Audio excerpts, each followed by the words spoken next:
Hello and welcome to the One About Podcast, the show where we remake classic movies and pretend they're sequels each week. This week we're returning to a galaxy far, far away and starting our path down the sequel trilogy. I'm your host, Dean. I also go by EndlessCola in places around the internet, and I am joined this week, as always, by Mary Sue Jordan and Chewy We're Home John. How you guys doing this week? Chewy, we are home. Chewy. First Ewoks and now Chewy. All right. I'm doing great. Thank you for asking. Doing great. Is it offensive to you that Chewie's played by a gigantic white man? No, it's not offensive to me that he's played by a gigantic white man. That's fine. It's just the fact that you keep calling me like hairy, dark, dark-haired fucking creatures all the time. But it's fine. It's fine. I mean, I didn't call you Chewie. I said Chewie, we're home, like implying that you're Han Solo. No, screw that. And also, like, I meant like the fact that I, in your mind, called you Chewbacca, and he's actually a white guy. That's what I meant by that. So what's going on, guys? What have you guys been up to this week? Not much. Still desperately trying to get through Ghost of Tsushima. Jesus, man. I like took a long hiatus from that game, came back to it, and still beat it and platinumed it before you. Yeah, well, I get 1 day a week to play it really, because the rest of the time I'm working or choring or hanging out with Lauren. So yeah, tomorrow I didn't play it all day today because I cleaned the house up, just the whole freaking house, and had to like clean the patio, get on my hands and knees and scrub out the grime. And so yeah, tomorrow I plan on beating it though. I'm in Act 3. I'm heartbroken in Act 3, absolutely devastated. I bet you are. Really, this game does not pull punches, but tomorrow I hope to beat it. So by our next podcast, I hope to say that I would have beaten it by then, because I feel like I've said the same thing that I've been doing the last 4 podcasts in a row, which is playing Ghost of Tsushima. Well, I'm glad you're enjoying it at least. I love it, yeah. But I told you when I got to that part, like I needed somebody to talk to about that too. Like that was unbelievably devastating. I was like, no. And like when you sent me a message, you're like, I can't believe what just happened. I was like, oh, he hasn't gotten to the next bit yet. Yeah, a little premature. I should have waited until I had a player control given back to me, because I was just on a crazy ride going downhill. Yeah, it still got worse. I was absolutely devastated after that. Like I was inconsolable for like 5 minutes. Yeah, I mean, it definitely got me a little emotional, got me teared up. Yeah. So what about you, John? What have you been up to this week? Kids are back in school, so I'm working while making sure they're staying on task on their laptops in front of me. But in the video game realm, I am on the last part of my journey through Ultra Sun and Ultra Moon. Ooh. So I'm finally at the wormhole part in Ultra Sun, which is the second one. And I'm now trying to catch all these legendary mythical Pokemon. Yep. I like it. I dig that. Yeah, man. Like you know what happened? Like I finished Ghost of Tsushima, and I was like, I don't know what to play now. I was like, after that, I don't know what to do with myself. So I decided to play through some Telltale games that I've just had sitting on my PS4 for a while, and it's been a good like decompression for me. Like playing through Telltale Batman has been really fun. And like I've been playing through it with my wife on the couch making choices and such with me, and like I don't know if you guys have ever played a Telltale game before. But I have actually not played that, but I watched a playthrough of it. So okay. I am familiar with it. And honestly, from just what I watched, the whole playthrough, the best parts of that entire game are the Bruce Wayne parts. Oh, that's interesting. Yeah, I thought that was actually the most compelling aspects of it. I like the parts where you can like choose whether to approach something as Bruce Wayne or as Batman. Mm-hmm. I think that those parts are really interesting. I mean, like ultimately in my head, like I know it doesn't matter what I choose because the plot line is more or less going to play out the way it's going to play out. Mm-hmm. Like, I'm not gonna make some dramatic thing that's gonna get like Batman banished from Gotham, and then you're like, what do I do now? Like, it's not gonna happen. Hmm. But still, I find myself sitting there like, I don't know, man. Like, maybe I would be better off approaching this as Bruce Wayne. But it's funny because, like, you know how they're broken up into episodes, Mhm. and at the end, they're like, next time on Batman: The Telltale Series. Like, every time, I'll be sitting there and like it's rolling credits, and it does the next time thing, and my wife will be sitting there like, oh my god, what does that mean? Like, I'm just like, you'll have to find out next time. I Did you literally can imagine that in Connie's voice. did you ever do anything that was kind of rare, like make a decision that other players tended to not really make? Yeah, like most of the time, actually. Like no, Like not one, like not being in the 49 percentile, like being in like the 10 percentile or something. yeah. Really? Oh, So like a lot of choices are really close, like they're like yeah. 49% each. But yeah, no, like when there's one that's dramatically skewed, I think only one time have I gone with what most people did. Usually I go the other way. And it's interesting to me because like there's one point where you have to choose between Harvey Dent and Catwoman. Yeah. And I was like, in my head, while I'm watching this play out, I'm like, well, Catwoman can take care of herself. Harvey's just a dude. Obviously, I'm going to save Harvey. But apparently, nobody did that. Like, I was hardcore in the minority on that one. And I was like, that's interesting, especially when you end up hooking up with her like a day later. Yeah. It's like, seems like I chose the right path, guys. But yeah, other than that, like, I've been reading this House of X comic Ooh, I heard that about that. How is it? it's interesting, man, because it's a Jonathan Hickman joint, and that dude, here's my thing about Jonathan Hickman. I think that he's brilliant, but I think he's way smarter than I am, and it becomes a problem for me. Where you can't Because follow where he's going? I can follow it, but like he puts dense amounts of exposition and details into like um mid pages in the issues. So like you can read 3-4 pages of like totally unnecessary additional information or just pass over it. And I tend to pass over it, but then I'm like, man, I really feel like I would have got something more out of this scene if I had read that. And so like it he feels to me like somebody who's trying to turn comic books into writing novels, and that's not really what I'm into comic books for, if that makes sense. Yeah, that makes sense. So yeah, like I mean it's good. It's really interesting to see Professor X turn that page, but I always have that struggle with Jonathan Hickman, and when he became like a mainstay writer for Marvel, I was like, this is going to be a problem for me. I just know it. But yeah, like Jordan, since I know you don't know shit about what I'm talking about, Yo. so this comic, it's called House of X / Powers of X. It's like 2 miniseries that they did a few years ago. Now, comics are the magazines with the picture boxes, right? Dude, so you didn't know what I was talking about. No, that was supposed to be an old guy voice. That's old timers. I got old that. timers would have more of an idea what comics are than they do now. Well, like, not maybe less. mine's been frozen since 1910.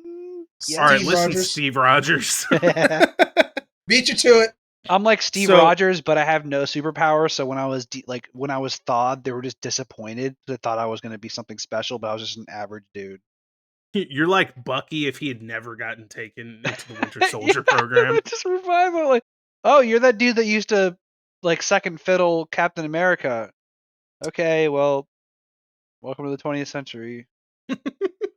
So essentially what the book is about is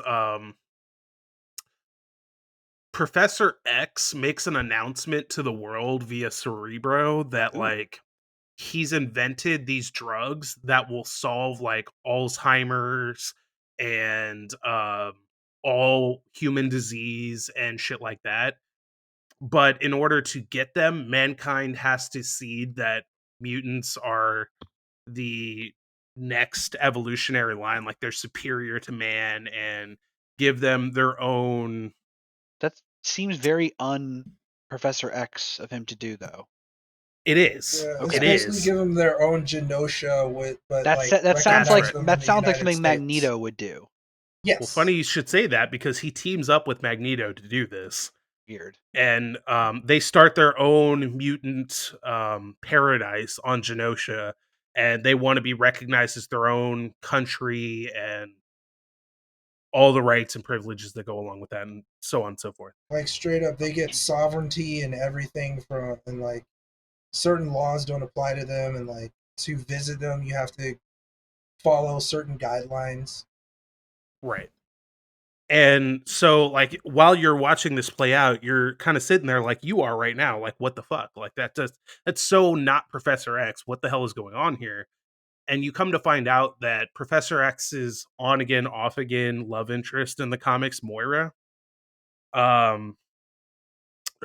she's actually a mutant whose power is, for lack of a better way to describe it, I'm going to call it immortality, but it's more like she's like a phoenix. Like, she dies and she's just reborn and lives again.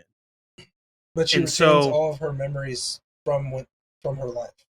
Right. Ooh, cool. So what happens is she lives her life and she sees the mutants be hunted down over and over and over again, and how that happens. And so she goes through all these lives where she goes into the future and sees how the Sentinels are unleashed upon the mutants, and she tries to murder the guy who invents the Sentinels only for some other dude to invent the Sentinels. And she tries to like team up with Apocalypse to just have like a hardcore militant uprising of the mutants. She tries to do it with Magneto. Like, she goes through like 10 lives like this trying to fix this problem, and eventually she just goes, fuck it, I'm gonna go to Professor X, have him read my mind and see all this himself, so he understands that he has to bring everybody together and do this, and that's how we get to where we are. That's like a really, really high view synopsis, but it's super rational. Yeah, it's pretty awesome, and there's like other nuances to it, like especially with her power and like why she chooses Professor Xavier, and like what the actual enemy is that's actually aiming to destroy mutants. Like, it's actually really cool. Yeah. It's a great comic. It's just, like I said, Jonathan Hickman tends to write like really highbrow shit that sometimes I'm like, I feel like a student in a college course or something. Like, I'm being taught instead of reading a story. This week's assignment. Right, exactly. And I don't have any problem with his work. It's just, that. But yeah, it's a really cool story. Apparently, it sets off like a whole new era for the mutants in the Marvel universe. So I'll be interested to see how it plays out. But yeah, other than that, I hope we all watched a movie this week.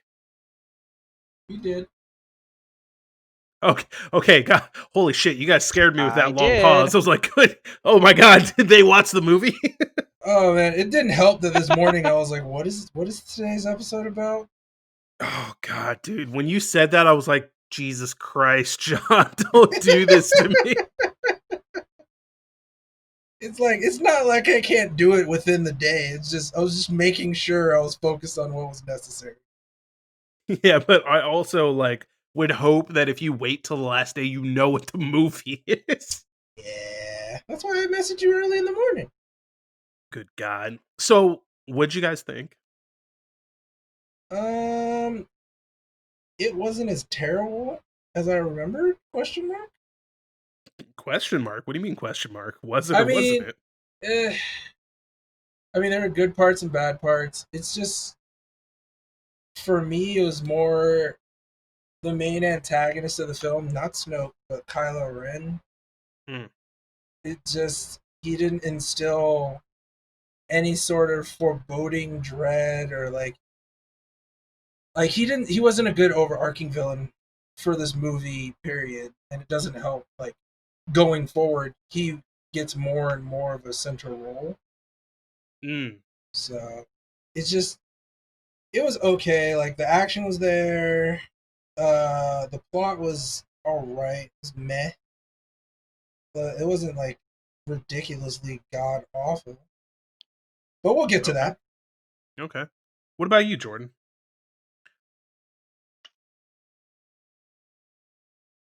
I liked it. I liked it about as much as I originally liked it when I saw it. I was definitely more critical, and Did that seeing have an the effect on previous what you 6 thought about this movies, movie? it did, yes. And actually seeing it now, I realize areas of this movie that I would have done very different, and I think that it would have made it a much better movie. Because the whole thing just feels rushed. A lot of things are very forced on the person watching. You have to just accept a lot of things for the way that they're presented, without any type of background or any type of reasonable exposition or um or convincing, right?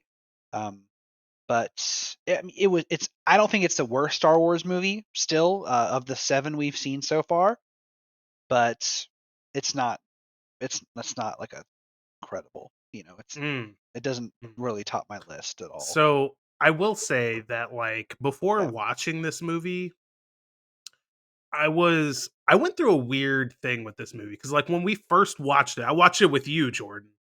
Like, I fucking Yeah, hated you this did. movie when we walked out of the theater. You guys were all like, "Oh, that movie's so great," and this, I was like, "Fuck that movie." That was Yeah. like, and one of the things that I said for Yeah. years, and eventually people started like repeating this online. I was like, "Oh, thank God I'm not alone."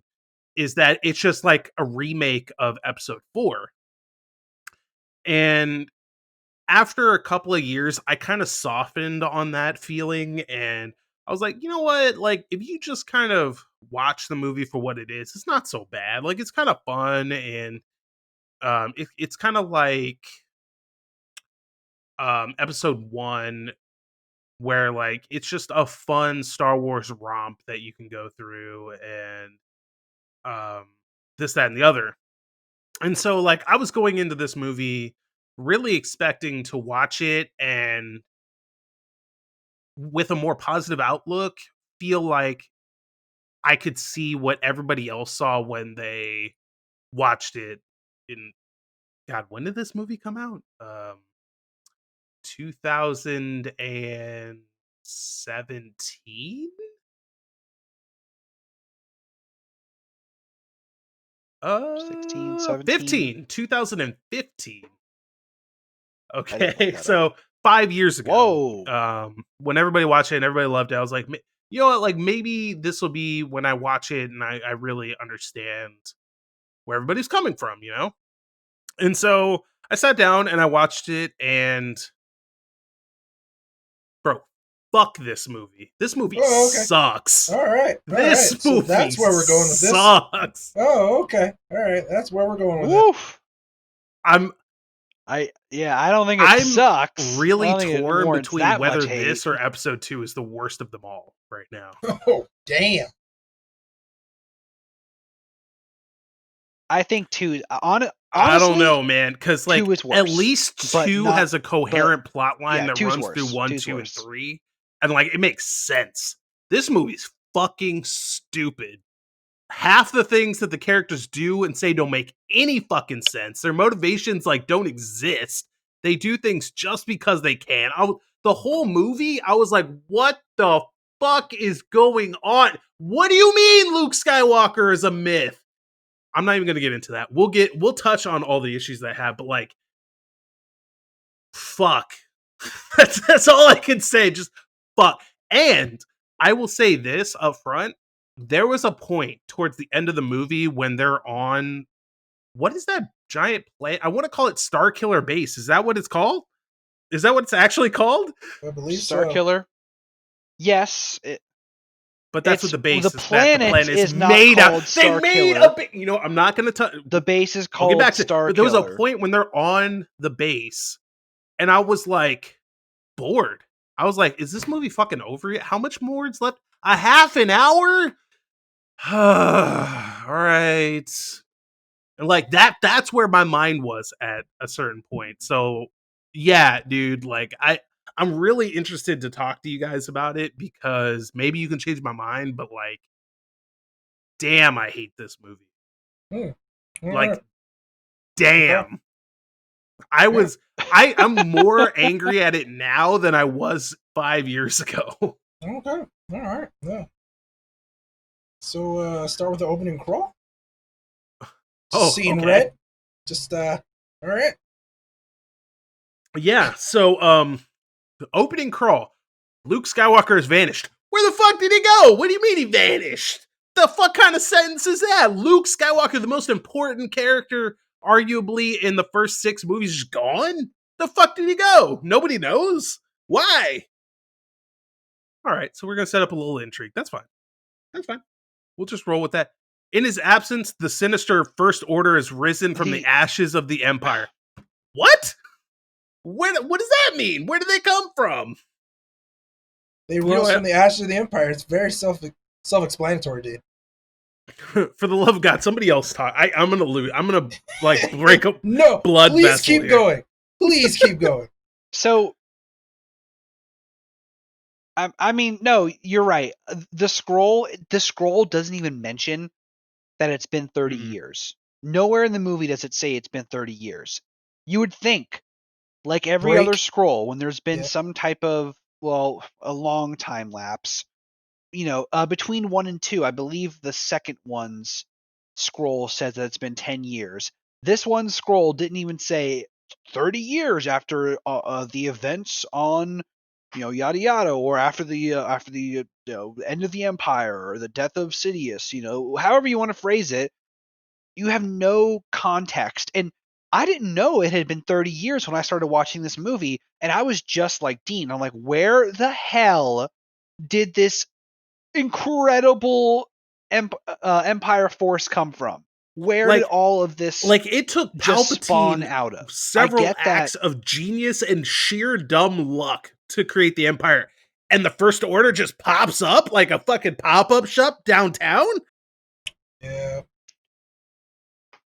And built a base out of an entire goddamn planet in 30 years? What? Yeah. Well, I mean, hey, they built the Death Stars. The Death Star's not a pretty planet. Short time, so it's not even planet sized. This is literally they hollowed out a planet and put a base in it. They even make specific mention to compare the size of the planet with the original Death Star 2. It's like way freaking bigger. It's at least 10 times to 20 times the size. Look, the hardcore Star Wars fans will tell you that, oh, well, if you read the Aftermath books, you'll understand that remnants of the Empire that were scattered in the Outer Rim came together and joined under Snoke and yada, yada, yada. All of this incredible context that is completely as a fan of the Star Wars movies, the entire books, movie. And EU and extra content can eat me. Jesus Christ. Sucks. Look, I mean, I think this movie should have been 30. No, this movie should have been 30 minutes longer. That's the most outrageous thing you said in every episode we've done so far. God damn it, Jordan. They needed 30 more minutes because those 30 minutes would explain the origins and the rise of the First Order. Those 30 minutes would explain the fall of the Jedi Temple and the Knights of Ren, and then Ren's fall as well. Those 30 minutes could be used to explain Finn, who is the most frustrating and underdeveloped character in the entire Star Wars franchise. Jar Jar has more character development than Finn does in this entire freaking movie because someone he doesn't even have a name. At birth. And I'm supposed to believe this stormtrooper one day was just like, bro, I'm not down for this shit. Right? No other stormtrooper has ever. It was his first battle. Like, become a traitor or anything like that. And he just, like, has blood on his hands, just sees too much. It's like, Oh, I'm done. I understand he's not a clone. And well, he's not a Neither were the clone, so stormtroopers in the original trilogy. Yeah, and like again, from birth, they should have been. Yeah, they He were. should have been battle hardened and like mentally ready to deal with killing people. So stormtroopers in the original Remnants trilogy, of I do believe they were still clones. I think that's canon. But now in the sequel trilogy, they make a big deal out of there is either no clones at all or there is a mixture of them, and they're just sourcing their soldiers by abducting young kids and indoctrinating them into their way, right? That was his origins. Finn actually has a really compelling origin story. And if they took 10 minutes to just explain his struggles of growing up in the First Order, not being accepted by his peers, not being liked by Phasma, the constant battle with his emotions that he struggles with throughout all of it, being picked on, like he was definitely the sobby, runny nosed nerd of the stormtrooper platoon that he was in, and that's why he felt so outcasted, and he didn't have it in him. He couldn't do it. He's a failed trooper. But they just say, "Oh, this wasn't ready for it." Here's a stormtrooper that ready. just That man, still doesn't make he didn't like sense, killing. though, man. He just wasn't ready for it. Like, okay, just taking this movie for what it is, right? Let's just be generous with everything. So it says in his absence, the sinister First Order has risen from the ashes of the Empire. So to me, if I'm going to be nice about it, that reads to me like some mofo went up and was like, "Okay, I'm taking over the Empire. We're going to take the this and that. I kind of like that. Fuck that. That's good. Now we're throw that away. Palpatine's a dick. Blah blah blah blah blah."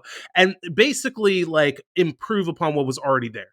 If that's true, and in terms of the stormtroopers, you have to believe that's the case because they have a whole fucking army ready to go. They have, I mean, like this is like the military, dude. Like you don't steal somebody from birth and indoctrinate them into your ways just for them to get bullied to the point where they defect in their first battle. It just doesn't happen. That's not how the human mind works. Like you don't live and breathe this shit for 20, 30 plus years. Because Finn is not like a child. He's a grown ass man. You don't live this for that long and then see battle one time. Yeah. Like you have to imagine that he's seen some shit in his training. Like you don't just throw somebody into fucking a Kylo Ren slaughter fest without prepping them in some way. And so for him to just like I can't take this shit, and your excuse is like he was bullied. Fuck that, dude. That's just not gonna happen. No. So that's the more or less what the backstory is that they provide on him. Do I believe that it was accepted? I mean, personally, did I accept it? Absolutely not. That is first of all, his personality, the way that he was played, and I think that the actor is actually a good actor, but he played someone that just signed up like for a weekend gig to join the Empire and was like, "Whoa, dude, this isn't me. Let's go, Poe." No, he's not playing someone who has been repressed, controlled, manipulated, and taken from his family at a young age, and just been dominated and repressed his entire life. You don't have that personality. You're not that individual. Like I understand that with the newer stormtroopers, and if you read the Aftermath books, they go into this a little bit. There's a little more individuality, and there's a little more that plays into it. Like there's more of a social structure there, and naming each other. So they have their numbers. FN2187, I think, is his. Giving each other little nicknames is a huge thing in like the new First Order stormtrooper type of culture. So when you're accepted into a platoon or whatever, you give each other little nicknames, and then that's how you know like you're special, like you're an individual, like you matter. He was never given one. And that's why this movie made a point to give to have Poe give him a name. And that's why he was like, oh, cool, I got a name now. But they should have taken the moment that he took his helmet off and Phasma came up and said, oh, you need to check your gun in and meet with me. They should have taken those 10 minutes to have dialogue between him and Phasma and go over his freaking backstory, because what he does is absurd. You're telling me this stormtrooper breaks out an enemy resistance fighter who his entire life he's been trained to think is the enemy and will kill him on sight and is extremely hostile. He breaks him out. They go into a TIE fighter. They somehow make it the fuck out of the Star Destroyer. Don't ask me how. Shoot down turrets, huge defense turrets with TIE fighter weaponry. Whatever, we'll accept it. And then escapes down to Jakku. Oh, and don't die by plummeting Finn into is the planet as they're 100% crashing dead. and burning. And in fact, in an interview, I think it was JJ was like, yeah, we meant to kill him, but like in focus testing or whatever, people like Poe so much that we just decided to bring him back alive. I was like, that's fucking idiotic. What are you talking about? That is another part of the story that I would deviate to. I'll wait to get into it though until we actually reach it. But Finn is just so severely underdeveloped that you have no, like, it's so jarring what he does, and his motivations are so incredibly jarring and frustrating because they just don't make sense when you really think about it. When you really sit down and actually take 2 seconds to think about what his character should be, he's the antithesis of that.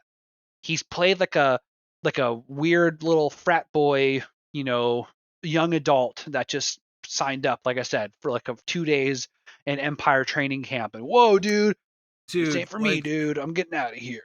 Why is everybody in this movie like a lost puppy? Like every single character just latches on to the first thing that can breathe and walk that they see and loves the shit out of it no matter what. I don't know. I think Poe is like the only one who's not like that, I guess. Are you kidding me? Dude, if there were any two characters in this movie that if you were like, yeah, they're a couple, it's Poe and Finn. Like those two dudes are in love with each other. Oh yeah. Really? I would absolutely no. not. I would Ray say, does not give a shit about Finn and Ray. He might as well be dead to her until he shows up on Starkiller Base to rescue her. Like, she does not give a shit about Finn. I don't know. But she sure loves that BB-8 droid. Yeah, that's what I was about to say. They kind of had a good dialogue.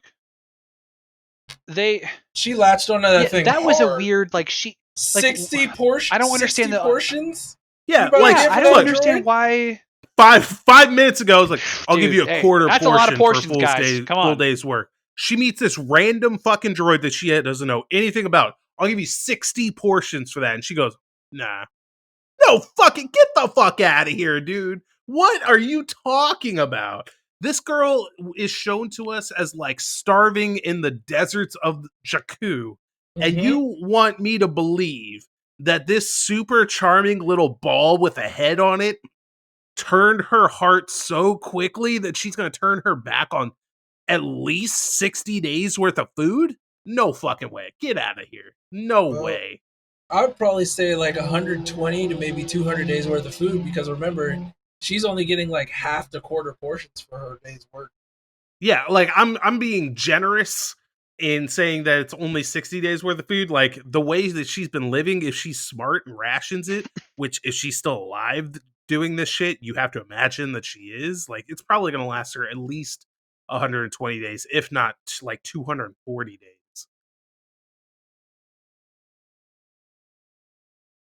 It's strange because when she initially meets the droid, she just saves it from that other scavenger and then is like, okay, town's that way, bye.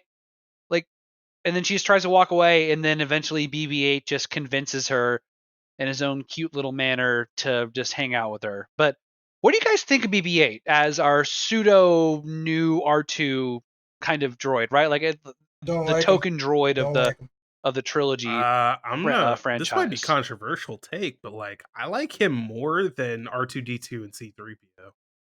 For why? I need reasons. Because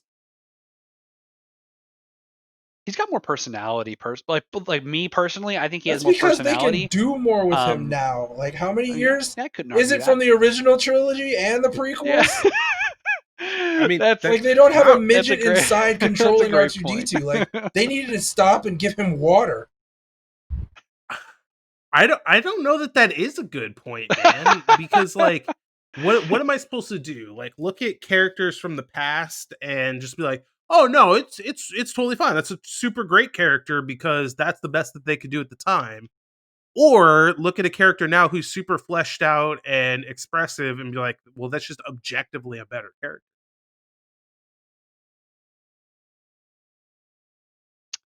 I mean, R2 had his moments.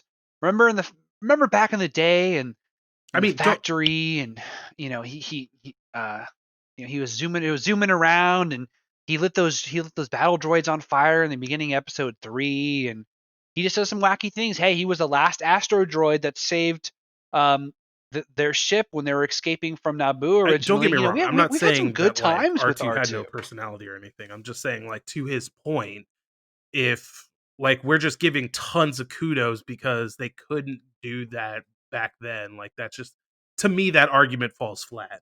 Like R2 I think is a great character and I love R2. I just like BB-8's more upbeat personality a little bit. Screw that.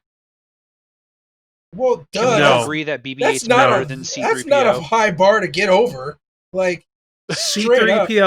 C3PO is better than R2D2. No, Dean? Wait, no, BB-8. No, I know what you said. Like, I'm just throwing that out there. Like, I didn't expect this like long pregnant pause after that comment. Like, but I'm just saying that C3PO is better character than R2D2. I think BB-8 is still better than both of them, though. For me personally, maybe not as a character. You are speaking lunacy, good sir. Not really, because like C3PO can speak. Lunacy. Like we can hear him say things. We know what he's thinking versus R2D2 who we just have to hear through an interpreter and like, oh, okay, so I guess that's what R2 is saying. And like he's a spunky little droid. The only thing in 6 movies that R2D2 says is uh-oh. Yeah. Oh yeah, that's right. He audibly says "uh-oh," but I think I gotta really disagree with that. I think that they give R2 a lot more personality, even in his own beeps and whistles and little actions, than C3PO. Because C3PO's personality can pretty much be summed up to "oh my." Hardcore, not true. That's pretty much it. And he was especially annoying in this. He was especially annoying. He only has like 3 lines in this movie. That's C3PO. how annoying he was. Oh, and he bombed him.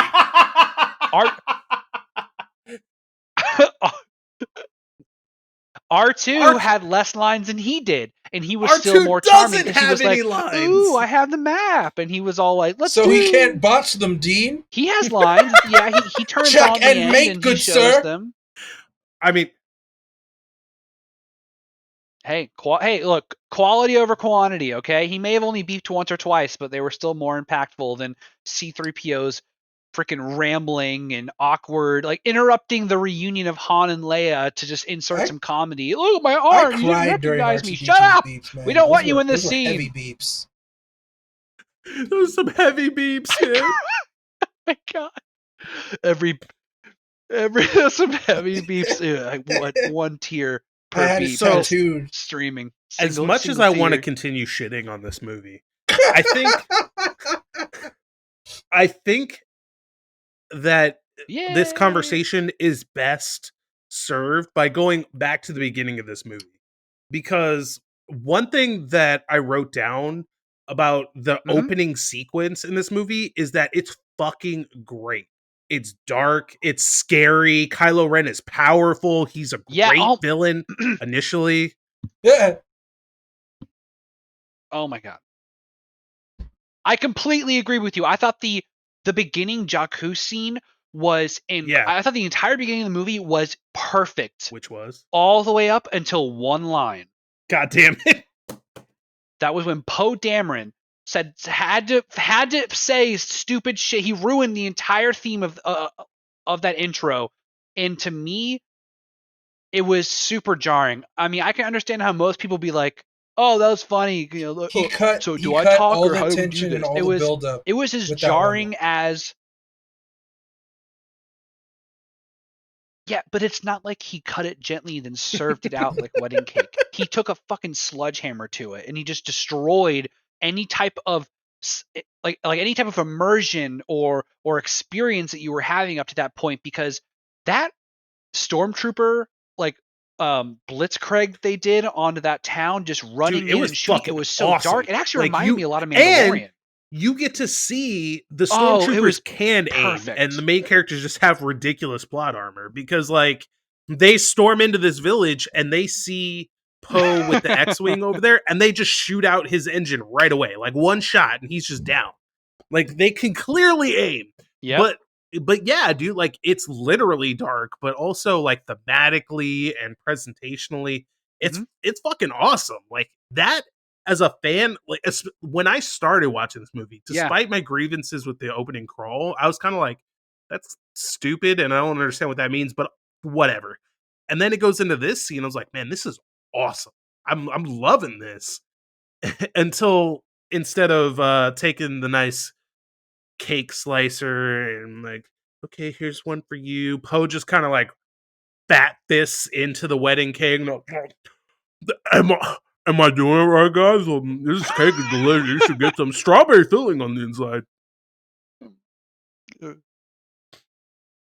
Yeah, guys, a strawberry here, guys. Strawberry, look. The whole I know the we were gonna have like some... the introduction of Kylo Ren. Like, straight up, Poe tries to take his ass out with a laser, and instead of deflecting it with his hand, he fucking stops it in midair. I'm like, oh, dude, that was fucking cool. I was like, okay. I love that so much. That was a great use of the Force. I mean, the Force gets ridiculous in the later movies, and we'll get there, but that one scene was so incredible. Just him on one side, Poe on the other. You see the blast like shaking in the middle, just like he's holding it back with the Force. Oh, let me ask such you guys an incredible this. Scene. For me, the longer this movie went on and the more we saw Kylo Ren, the more I fucking hate him as a character. Yeah, so... Am I alone? Alright, I'm gonna take this one. So, as you guys said, the beginning introduction of Kylo Ren was great. Fantastic, even. Like, in my opinion, his introduction would have been better than introduction of Darth Vader if they didn't, like, have the Poe, like, trying to instill humor and cut the tension. Because, like, he's calm, cool, collected. He gets fired at with a laser, doesn't even blink, just stops it midair, looks at the guy and is like, he gave you the plans, didn't he? All right, take him aboard, kill everybody else. Like, he's the dark force, the dark leader that you're like, oh, this guy doesn't take anybody's shit. Nothing's going to get by him. Like, he's going to tear everything up. It progresses. He becomes more and more emotionally unstable to where when he gets bad news, like basically his first bit of bad news, he cuts up the freaking control board with his lightsaber in front of his subordinate, showing that he can't keep his cool or his shit. And then he's like, oh, there's more bad news? Pulls the guy towards him and starts choking him.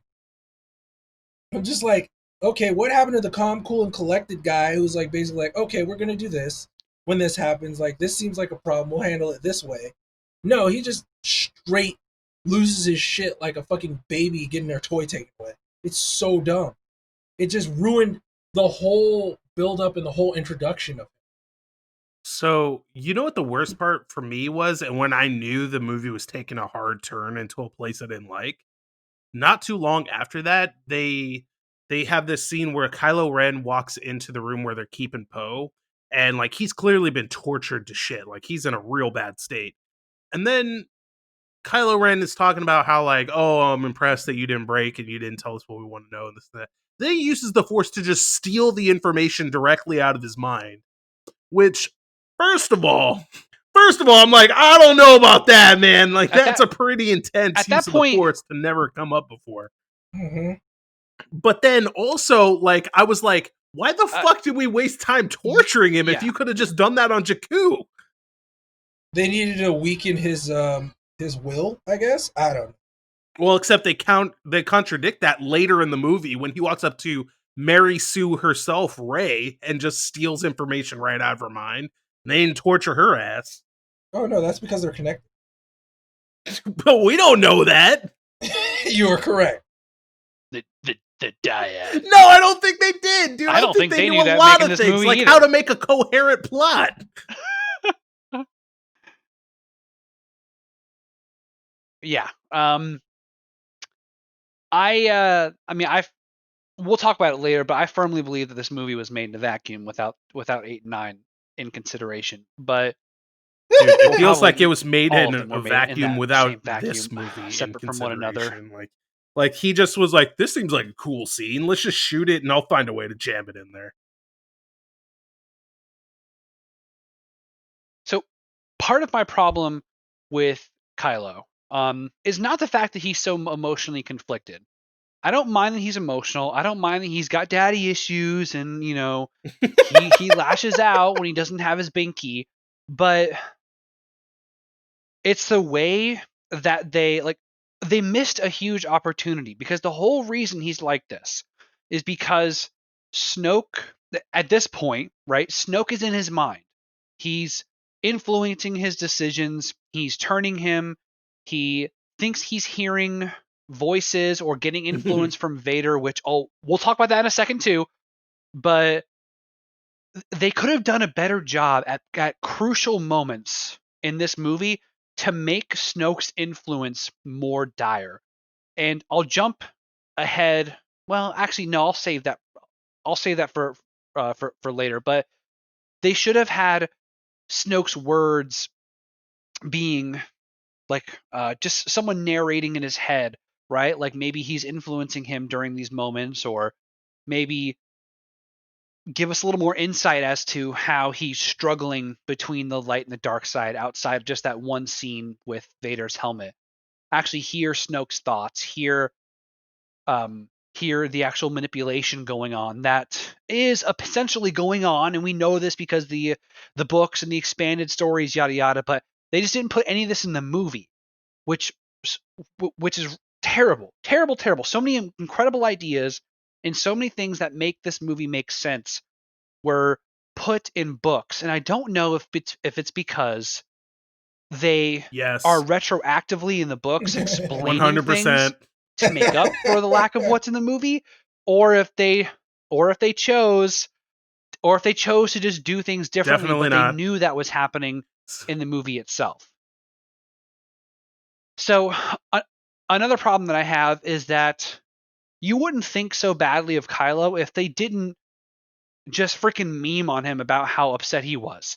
So that whole scene with him getting upset that they escaped, and then he's slashing around, and there was a girl, and then he force chokes the guy over to him, like, what girl? Worse. And it's kind of, you know, funny, and, you know, it's like, yeah, it's like, you know.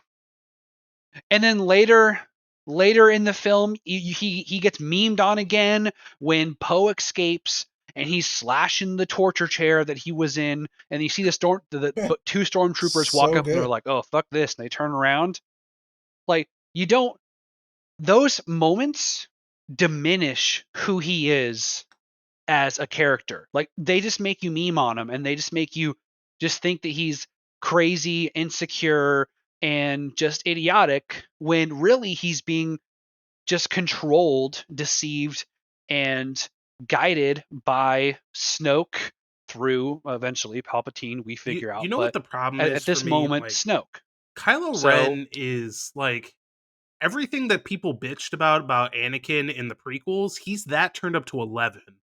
But more importantly, my biggest problem with Kylo Ren, and when he really fell off a cliff for me, the first time I watched this movie and the 300th time I watch it, it'll probably be the same thing, is he took off his helmet.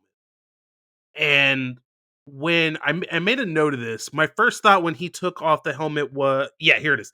Adam Driver looks like a dweeb. Like, I just can't take him seriously. He looks like a fucking nerd. I know, but he looks like women such like a him, man. dork, dude. It's not like he's not. Hey, you know, I'm not a woman. I'm not into Adam. I'm not trying to smang Adam Driver, dude. Like, maybe he just looks like he. Maybe I should. Maybe, but I'm definitely not going to. He just looks like a dork. There's a. If I remember, there is a and he looks even worse in the next dude. movie or the that was fan requested. That may convince you otherwise. Looks like such a and the worst part is like, I'm sure this will be a big problem I have when we continue down these movies. They give him more and more and more screen time without the helmet on, and I'm just like, why? The helmet was so. The helmet with the hood over and shit, like, that's a great look for a villain, especially a Star Wars villain. And then they take it off, and you got this long-haired emo dweeb underneath that, like, just throws hissy fits and gets his ass whooped by a random stormtrooper, and, like, I can't take him seriously anymore.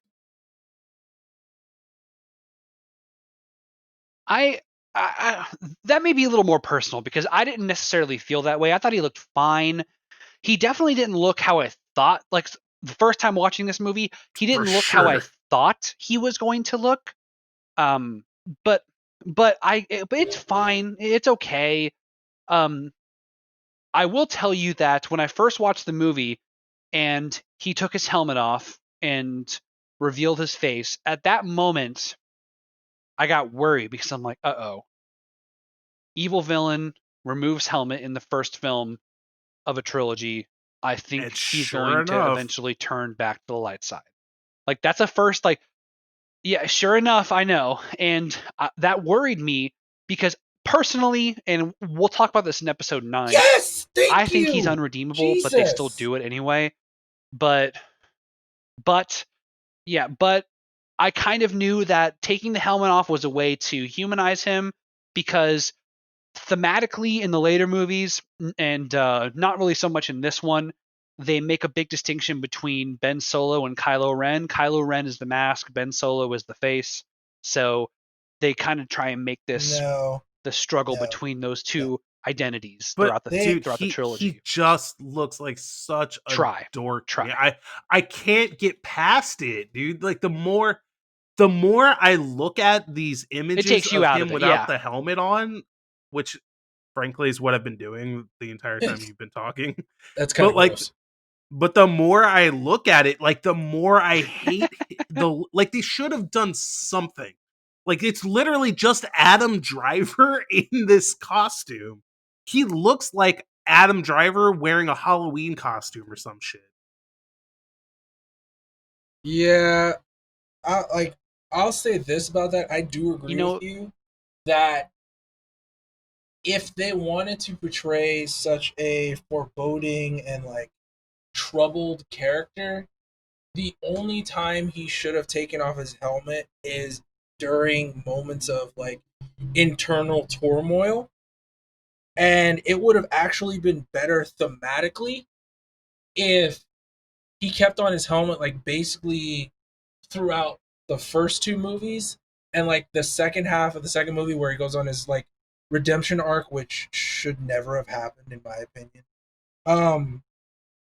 And that's when he actually, like, takes off his helmet and is like, ooh, this has been so, you know what I mean? Like, it would have had more of an impact. It would have had way more of an impact. It would have been a lot better. Yeah. And, like, I honestly think it would have felt more real. Like, taking a page out of the original trilogies where you basically didn't see Darth Vader outside of his helmet until the very end. Until, like, he was back to himself, till he was back to being Anakin Skywalker and realizing what he was doing was wrong. You know who would have? You know what would have been way better is if he took off the helmet and Keanu Reeves was underneath. Like, or Chuck Norris. Just Keanu Reeves. Like, Keanu Reeves, especially his look in, like, John Wick, he looks like a fucking badass. Yeah. Adam Driver looks like he's playing D&D in the dungeons in the 80s, dude. Like, he just looks like a nerd. He's too clean shaven. He needs a bit more rugged look. Like, if they like let him like grow a beard and some stubble, like it would have looked better, I guess. Oh, Jesus Christ. The first time when he takes off his helmet in front of Rey, like he just got a straight pompadour going. And like, Doesn't I even know have helmet hair. It's just perfect pompadour. I know that he used to be a Marine or whatever, like in real life, but like it just doesn't. I don't care, and like anybody with enough, for lack of a better word, resolve can be a Marine, and like I don't mean literally anybody, but you know what I mean. Like it doesn't matter what you look like; it's just how good you are that determines what you do in your past. And like I can respect that and still think he looks like a nerd. Like he just doesn't look intimidating in any way, shape, or form. You His can. hair's And way too feathery. It's way too luxurious. like, just shave the man. Just make him bald. That would have been a better look. Mm. With those mean, ears, so dude, that's no. why you wear the helmet. Like, No you could way. have had Ray make the a long quip hair. about that. Like, straight up, I would have been okay with that level of humor in there. It's like, oh, so that's why you're with it. Like, straight up.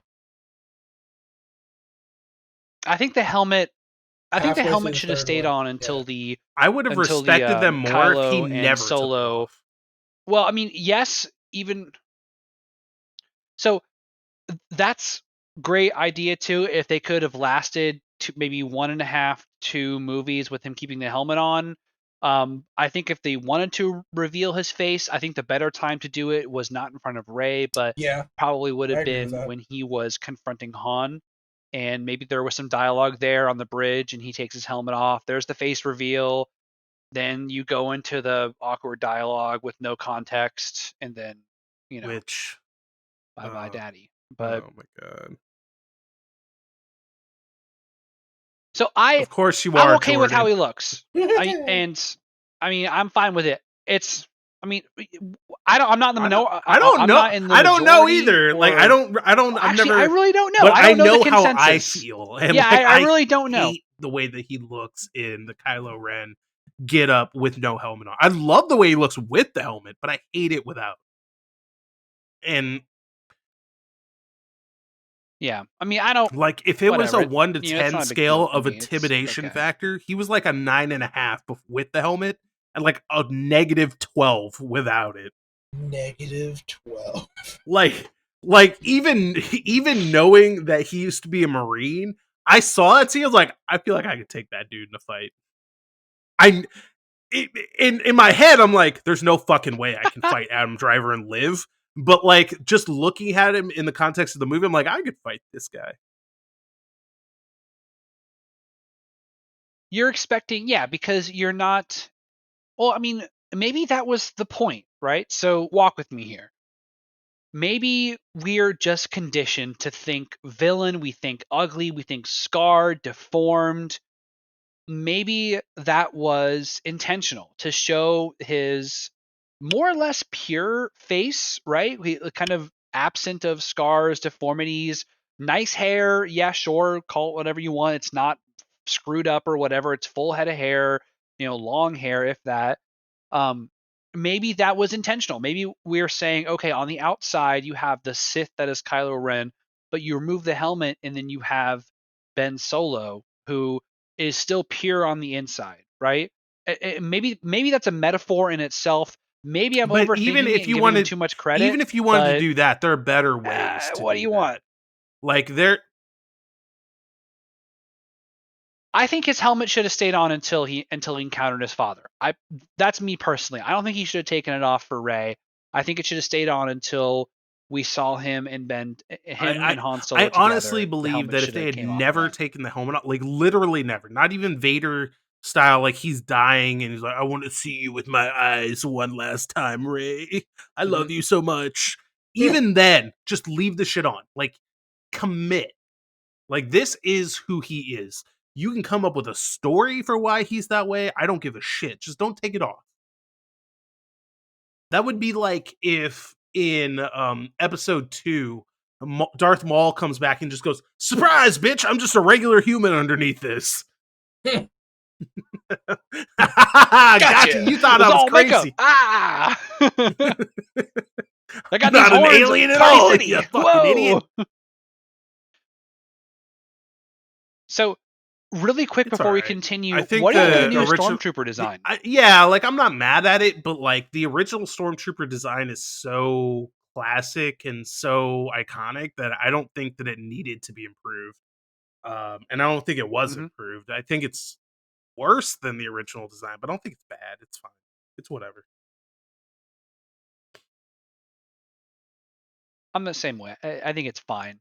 I liked seeing that there were different, like you can see captains and things like that. Like they have like the actual like shoulder, pauldrons and stuff on, and there were some different designs there for different stations, and they showed two like all white snow troopers that had like no openings in their face masks at all. What the hell are you? But that's all you need to know. They looked really cool actually, but I'm like, how is that functional? I want to jump back. So after the Jakku incident, after the initial introduction to Kylo, we enter Rey, right? And we talked about Rey a little bit, but I want to say that the cinematography in these opening shots on Jakku with the crashed Star Destroyers and the crashed AT-ATs, gorgeous. I loved seeing that. I loved that pan where she was using her speeder across the desert plains, and you see a crashed X-wing, and then in the background you see a crashed Star Destroyer. I eat that stuff up for breakfast, lunch, and dinner. I love that kind of stuff. Yeah, delicious. The shots in this movie, the one thing that came to my mind while I was watching this movie and like the way it was shot was lens flare. God damn it, dude. Like, I know that like J.J. Abrams and lens flare is a meme, but for real, dude. There's a lens flare when they're inside in this movie. They are fucking inside. There's no windows. And there's a lens flare. I'm like, where's the lens flare coming from? Like, turn down the lights, man. You need a dimmer on that spotlight, Dean. It's a really hot spotlight inside there. Some guy turned it up when he was looking for something at night during his shift. Forgot to turn it down. That's where the lens flare came from. You're welcome. I wonder if that's self-fulfilling because I never knew of that meme, and I didn't think that there were like it didn't stand out to me. I don't know. I just didn't notice it. I wonder if it's something that because you were aware it was this a is thing, the fourth maybe time you that I've seen focused this on movie, it and more. it I don't know. never occurred to me before. And I've always been aware of that even before this movie came out, so I don't think so. But like really when that scene where the lens flare happens inside is when I became cognizant of it in this movie. And and then from that point forward I was just like caught your attention. Lens flare. Oh shit, we actually nope, lens flare. Oh, there we go. I don't want to die watch tonight, it again and make a drinking game. God damn it, dude. I will say it was beautifully shot. But the storytelling wasn't there. Like no real good buildup was really there. And I think with all the decent and good aspects of the movie, it's lost because of it, in my opinion. Dude, like I'm like looking over my notes and like I have notes upon notes upon notes and they're almost all negative. They're like almost all negative. I've got at least 250 lines here. That's some rookie shit of things, and those are rookie numbers. You got to get those up by lunch. Far from, I wasn't flexing. I was just saying. Jeez, yeah, we're gonna 250 lines. We're gonna need at least 500 by midday. But I loved that they went back to classic puppeteering. Thought the Jakku town and also the cantina scene in this were gorgeous. Loved it. It's nice going back and seeing that after watching the prequel trilogy, which was just inundated with CG. Seeing how good it could look on its face, I agree with you because like I'm sure we'll talk about this next week when we watch Rogue One.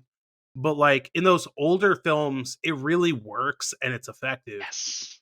I actually found it a little jarring in this movie because like the animatronics are really noticeable. And CG at this point is so good that there's no reason that it has to look that way except that you want to make a point of doing it that way. Like he made it look jarring like that on purpose to evoke the original trilogy movies. Which, by the way, this movie cannot fucking stop making references to the original trilogy. It is obnoxious how many references. Like, hey guys, you remember that scene in the Falcon where Luke was training on this droid? Hey, look, it's right here. He found it. Throw that away. Yeah, yeah. That chess game that they were playing. Oh, look here, we found Luke's light. How did you find Luke's lightsaber? What do you mean? Someone's upset. That's a long story for another time, and you'll never, yeah. And yeah, I am upset, dude. Like shit time. like that's completely sure fucking nonsensical. First of all, it happens constantly in this movie, but also like that's so fucking important that for you to just write it off, it almost strikes me like JJ was like, the next guy will figure that out. But spoilers, he doesn't. So, I agree. One thing. I think that the one thing this movie does wrong is I'm lumping a lot of bad decisions into this one category, but it feels like they had great moments. Like when they were storyboarding, they were like, ooh, they're going to find the Millennium Falcon on this random fucking planet that's just broken down and stolen by some random guy. And they're going to immediately know how to fly. And they're going to fly away and they're going to fly into some Star Destroyers and then they're going to escape.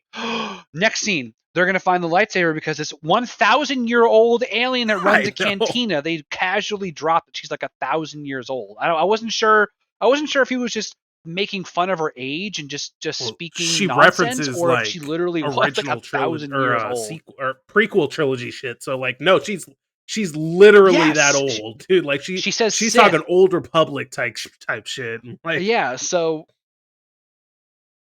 she's really fucking not, dude. Like she takes off the goggles and her eyes are just like caved in. It's like the first time she's taken the goggles off in 300 years. Sunlight. It burns. But it's just they had these huge just I can't think of the term for it now, but moments that they were just trying to please the audience with. And just candy, right? And they knew they wanted to put them in this one movie. Thank you. That's exactly what I was looking for. They had these huge moments of fan service. And I think, of course, all of it was by design. That's not surprising. And it's very obvious. There's a reason why it's very much like the fourth episode. They're trying to bring in a brand new audience that wasn't there throughout the prequel trilogy. It wasn't there through the original trilogy. They're trying to bring in those Gen Zers, those Zoomers, and maybe even some of the younger, like they were too young to watch the prequels or whatever. They're trying to bring in a new generation into Star Wars. So let's play it safe. Let's use a structure that was already good, already proven effective. Make it flashier, make it a little more modern, and include characters that we think that are going to resonate with the current generation. At what cost? I agree. They did not take enough risks, and they could have kept with the same plot, but they could have done it so much better if they just added a little more exposition, added a little more realistic character motivation, like Rey turning down Han Solo's job offer. My mommy and daddy might come back after 25 years. Like, she would jump on that. Oh my god. What? Dude, she would sell BB-8 and then, maybe have her really struggling with herself and then decide, yes, I'm going to sell him because I'm so hungry and my life is so difficult and I've been alone and abandoned. this is the only good thing that's ever happened to me, is having 60 portions of this instant bread. And then maybe a next scene, they're taking BB-8 away and they're doing it maliciously, and then she feels bad about it. So then she goes and saves him. And then at the same time, that's when Finn shows up and then tries to help. And then they have the same kind of interaction, but it's a little bit grander. And then the stormtroopers come. Like, they could have written it a lot better to keep motivation in line with who those characters were. And they just didn't. It was kind of lazy. All these transitions, all these points of character development, all the world building, Yeah, which it my just felt main so lazy, problem with man. the prequel trilogies, what as I've stated in previous episodes, is like one, they ruined a lot of potential that they could have done. Like a lot of things that they could have done to make it a lot better. They could have Huge done potential. that. You're right. And they didn't. They just dropped the ball and just like, nah, we're good. Like this is fine. But what another thing is that Rey was just perfect. That's the thing, is just Rey was just perfect from jump. She didn't need any character development. She didn't need to grow. She didn't really have any strife or battles with anything really. Yep. And she was just perfect from the get-go. And I think that was a major problem for me as well. Bro, they looked up Mary Sue in the dictionary and then just made that tweaking their character. Yeah. Like, she's the definition. Yeah. She's the They're like, definition why has no one done of this before? Mary Sue. Like, she's the most perfect heroine. No, fuck that. So she's the most perfect protagonist ever put on screen. Like, she never screws up anything. Everything is absolutely perfect, 100%. She does the most insane flight maneuvers in the Falcon that she's never flown before right away. And she says herself she's never even left the planet. How is it even possible? That's ludicrous. That's absolutely ludicrous. Dude, Force. Luke randomly using the Force to curve a laser beam into the Death Star is way more believable than this shit. This is absolutely insane. So here is, and I'm so on the same page, because I was thinking throughout the entire time, every scene with Rey, a slight change could have made this movie so much better and so much more believable, and could have made the viewer and the audience like Rey a lot more, right? Actually resonate more with her, because she is a little bit too perfect. How does she know Shiri? That's not possible. What are you even? I'm sorry, go ahead. So she should have sold BB-8, and then somehow BB-8 gets rescued again. Poe should have been there with Finn when the TIE fighter crashed, and then they should have escaped altogether in the Millennium Falcon, and then they have some fun dialogue, and they're struggling with each other because Poe is trying to have her co-pilot, but she's screwing up a little bit, but she's a quick learner, but you can tell that she really wouldn't be able to do this on her own. And that scene would have made a lot more sense. The scene where Han asked her if she wanted to join, it should have been a resounding yes. The scene with the lightsaber, which the flashback was okay, but she should have accepted the lightsaber. The first moment that she gets captured by Kylo and then interrogated, no force powers allowed. No force power. She should not be able to read in his mind whatsoever. He should have made a note saying, I can tell you're Force adept. He should have told her, been the first one to tell her that she's Force adept, and which would then get her a little curious and thinking about it. Although Maz does mention it slightly, I think is what starts it. And then after that, she should not have been able to mind control the freaking It took her 3 stormtrooper. tries. That was bullshit. That's dude. She's just working it out, man. Rey should have had. I'm telling you, this would have been a way better movie. Rey should have been fluking her way to success on the guise of others until the final scene between her and Kylo, and her first act of force power should have been the saber pull. That should have been her first. Like, she's so desperate that was the one moment that the force actually resonated with her. She pulled the saber, turned it on, epic battle begins, because I kind of believe that she has a little bit of combat prowess because she has her staff.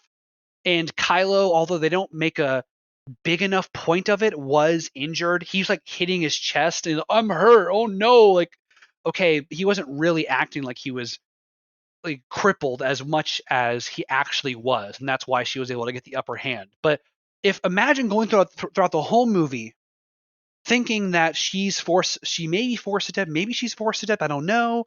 She seems to be naturally gifted. She's picking up on things, but she's never really standing out so far.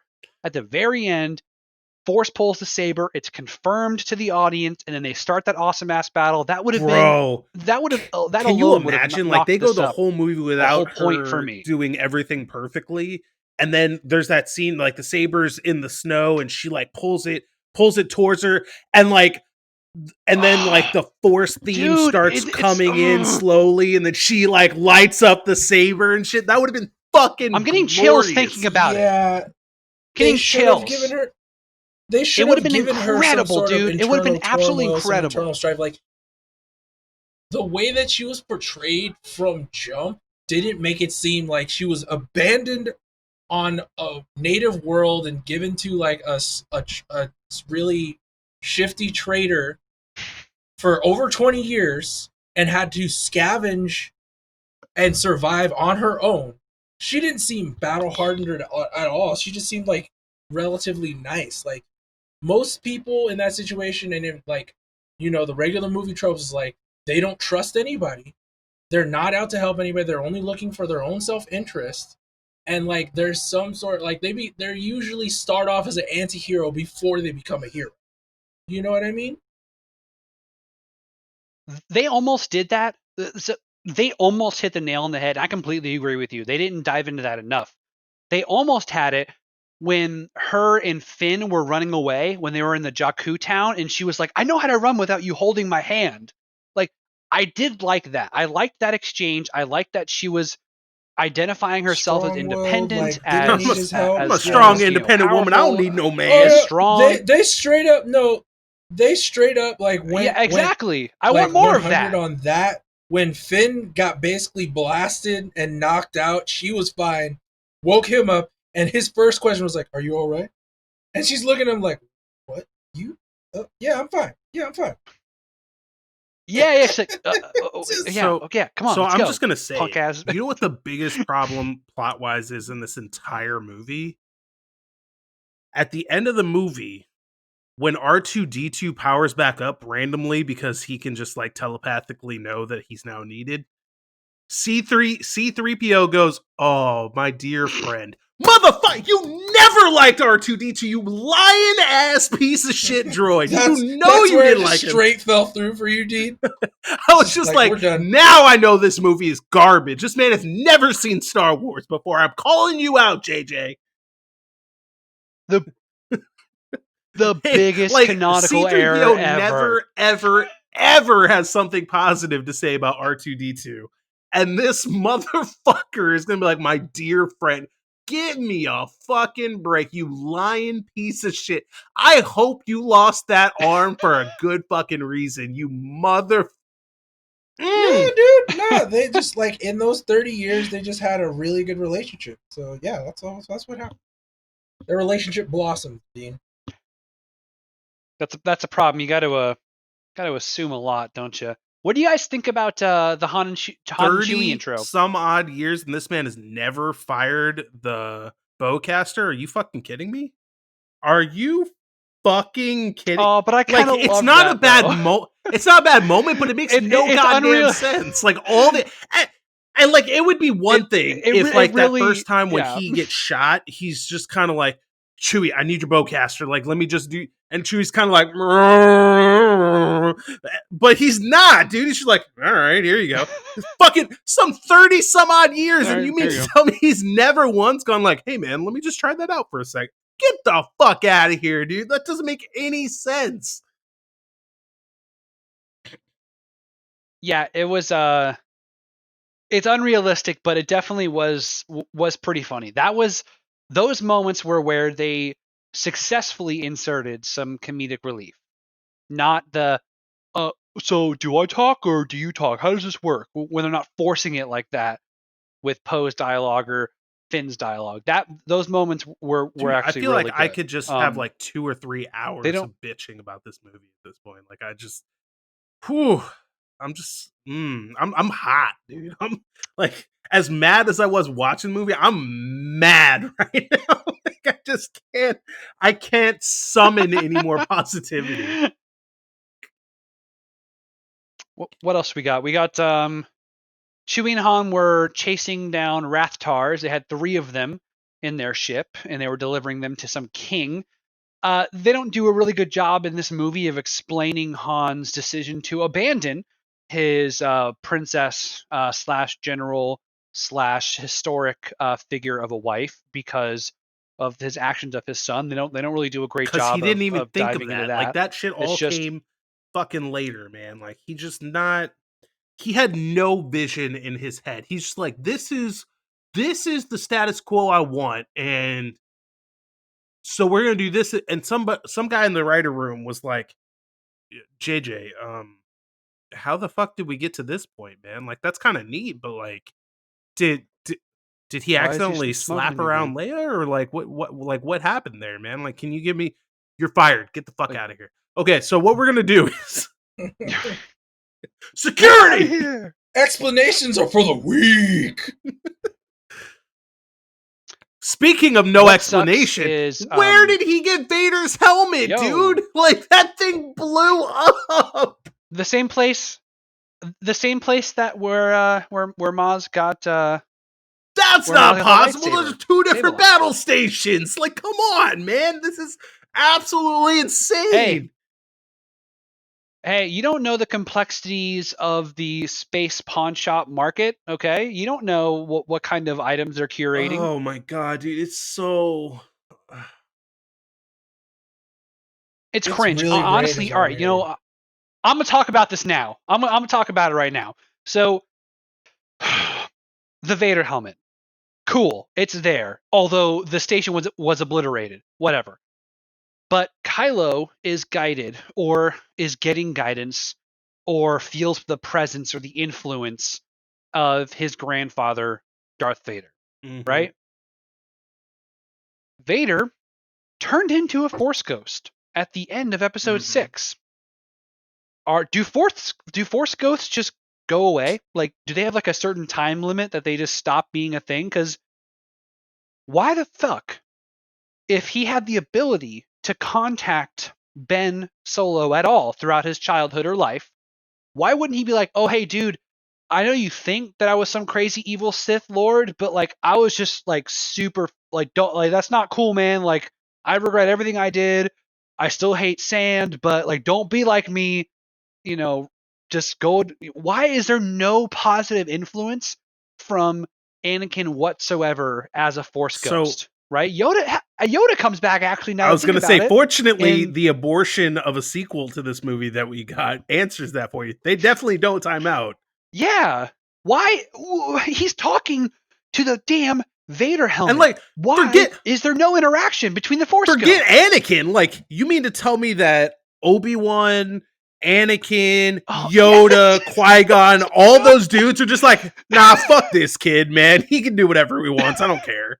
I saw him throw that tantrum. I'm not helping this piece of shit. Why? What are they doing, dude? They're just a bunch of Force ghosts, and they're just like playing poker with each other, getting fat. Like, what are you doing? They're just like getting Force drunk and shit. Like, maybe we should go help Kylo. Yeah, fuck off, Yoda, you fucking old bastard.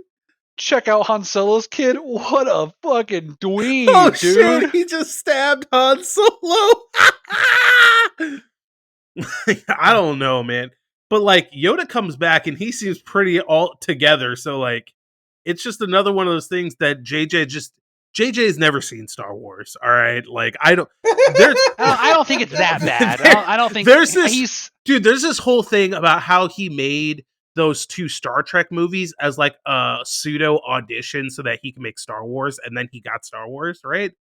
I don't believe that for a fucking second, dude. I cannot take into my brain and make a part of my being an understanding that this man loves Star Wars with as many canonical errors and like just complete nonsensical bullshit things that he put in here. that just can't happen. They just can't happen, dude. It's not possible. There's no fucking way that somebody recovered Luke's lightsaber, that they recovered Darth Vader's helmet, that like C-3PO loves R2-D2. Get the fuck out of here with that, you stupid ass mother. It just doesn't make sense. Like, they start this movie off with like I thought Luke was a myth. What the fuck? And they don't know what the Millennium Falcon is. They're looking right at it. They have no idea what it is. Then Han busts in and tells them what it is. Immediately they believe him, like instantaneously. Like, I don't know how stupid these people are, but immediately they believe him. And then they go, this is the Millennium Falcon. How do you know what the Millennium Falcon is and you have no fucking idea what it looks like? Okay, Are you in their defense, it is just a type of cruiser that is more or less popular. So I got burned on that pretty hard in one of our previous episodes in the comments, but I mean, it is a popular kind of cruiser that exists. So maybe they just thought that it was one of those, just a copy paste type of ship. They didn't think it was the Millennium Falcon. Wait. Hold up. Stop. We have comments? What?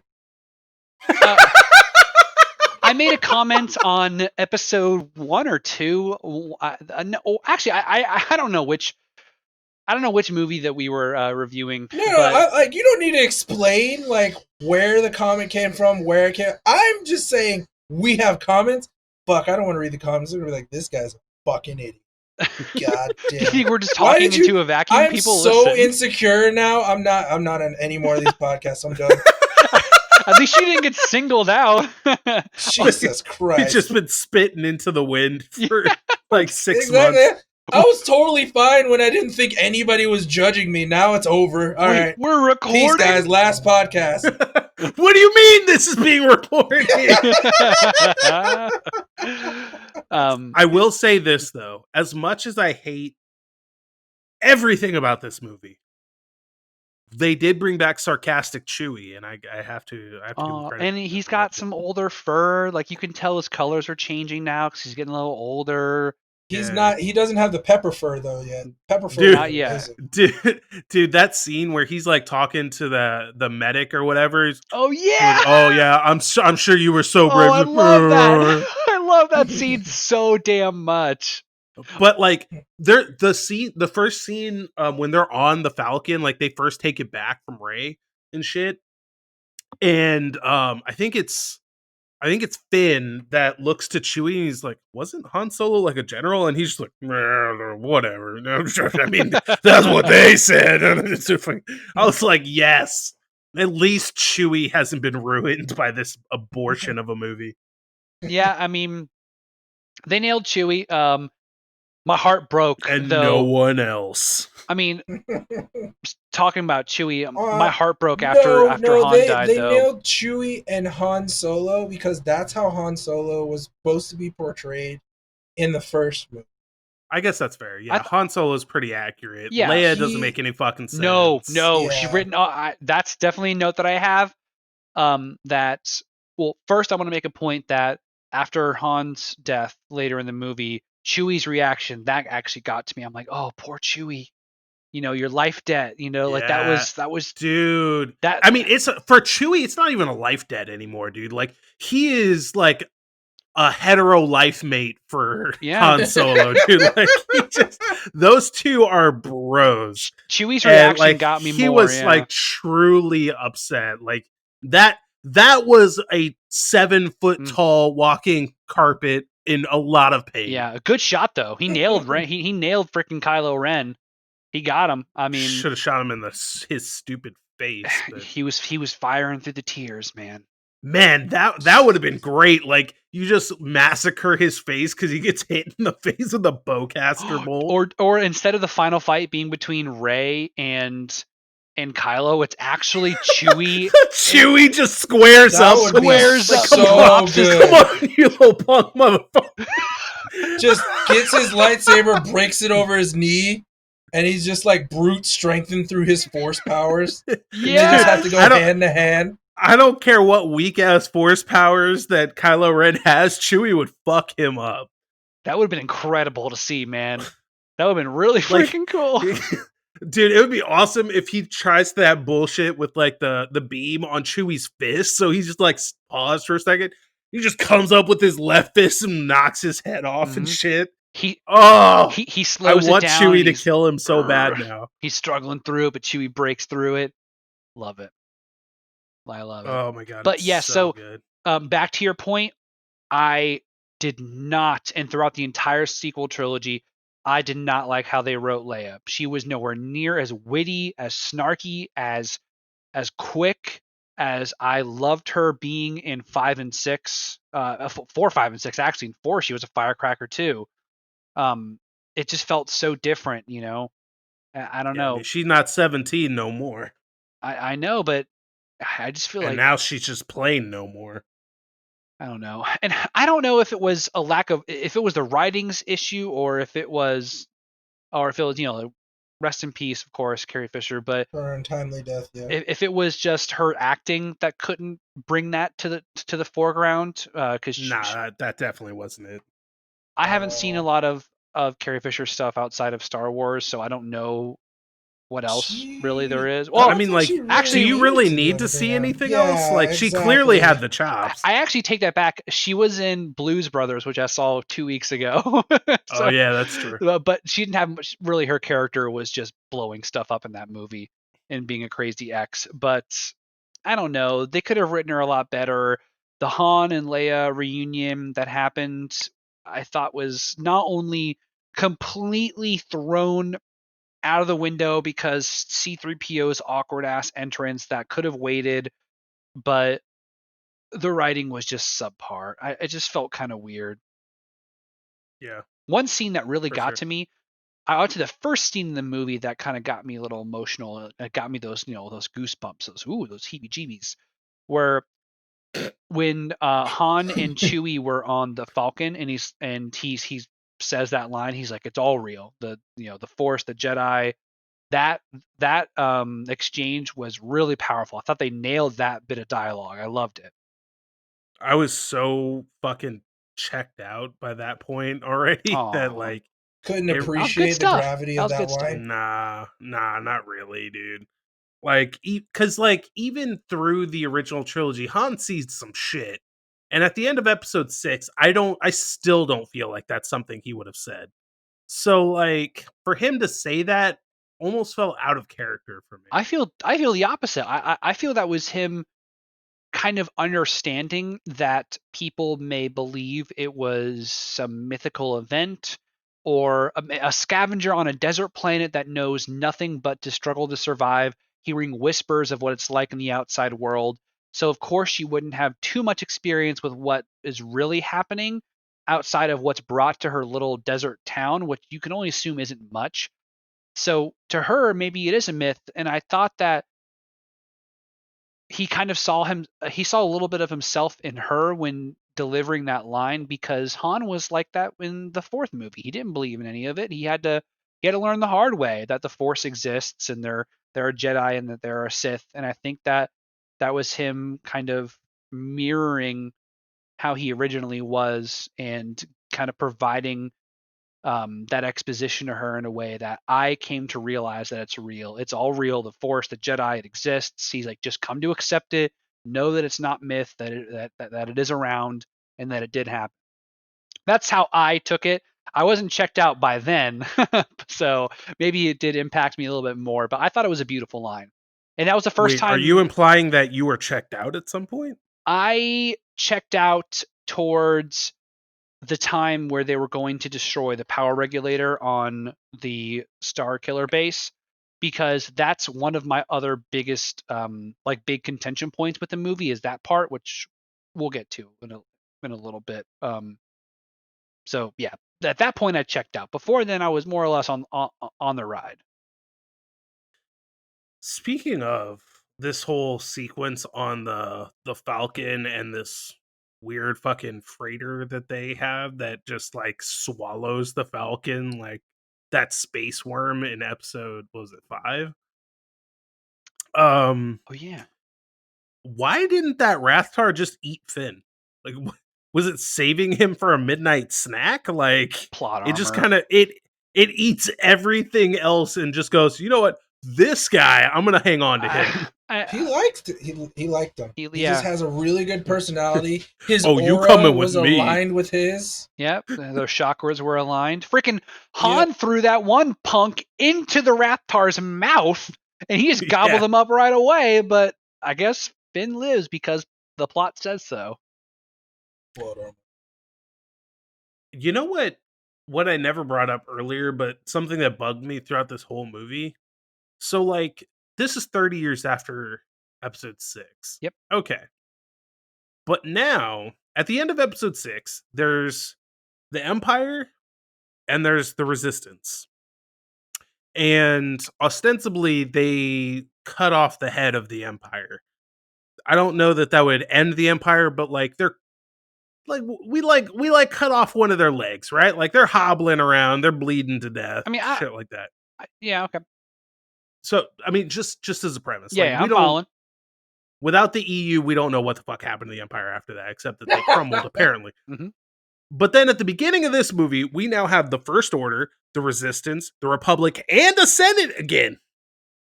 What the fuck has been going on the last 30? That happened in 30 years? Yep.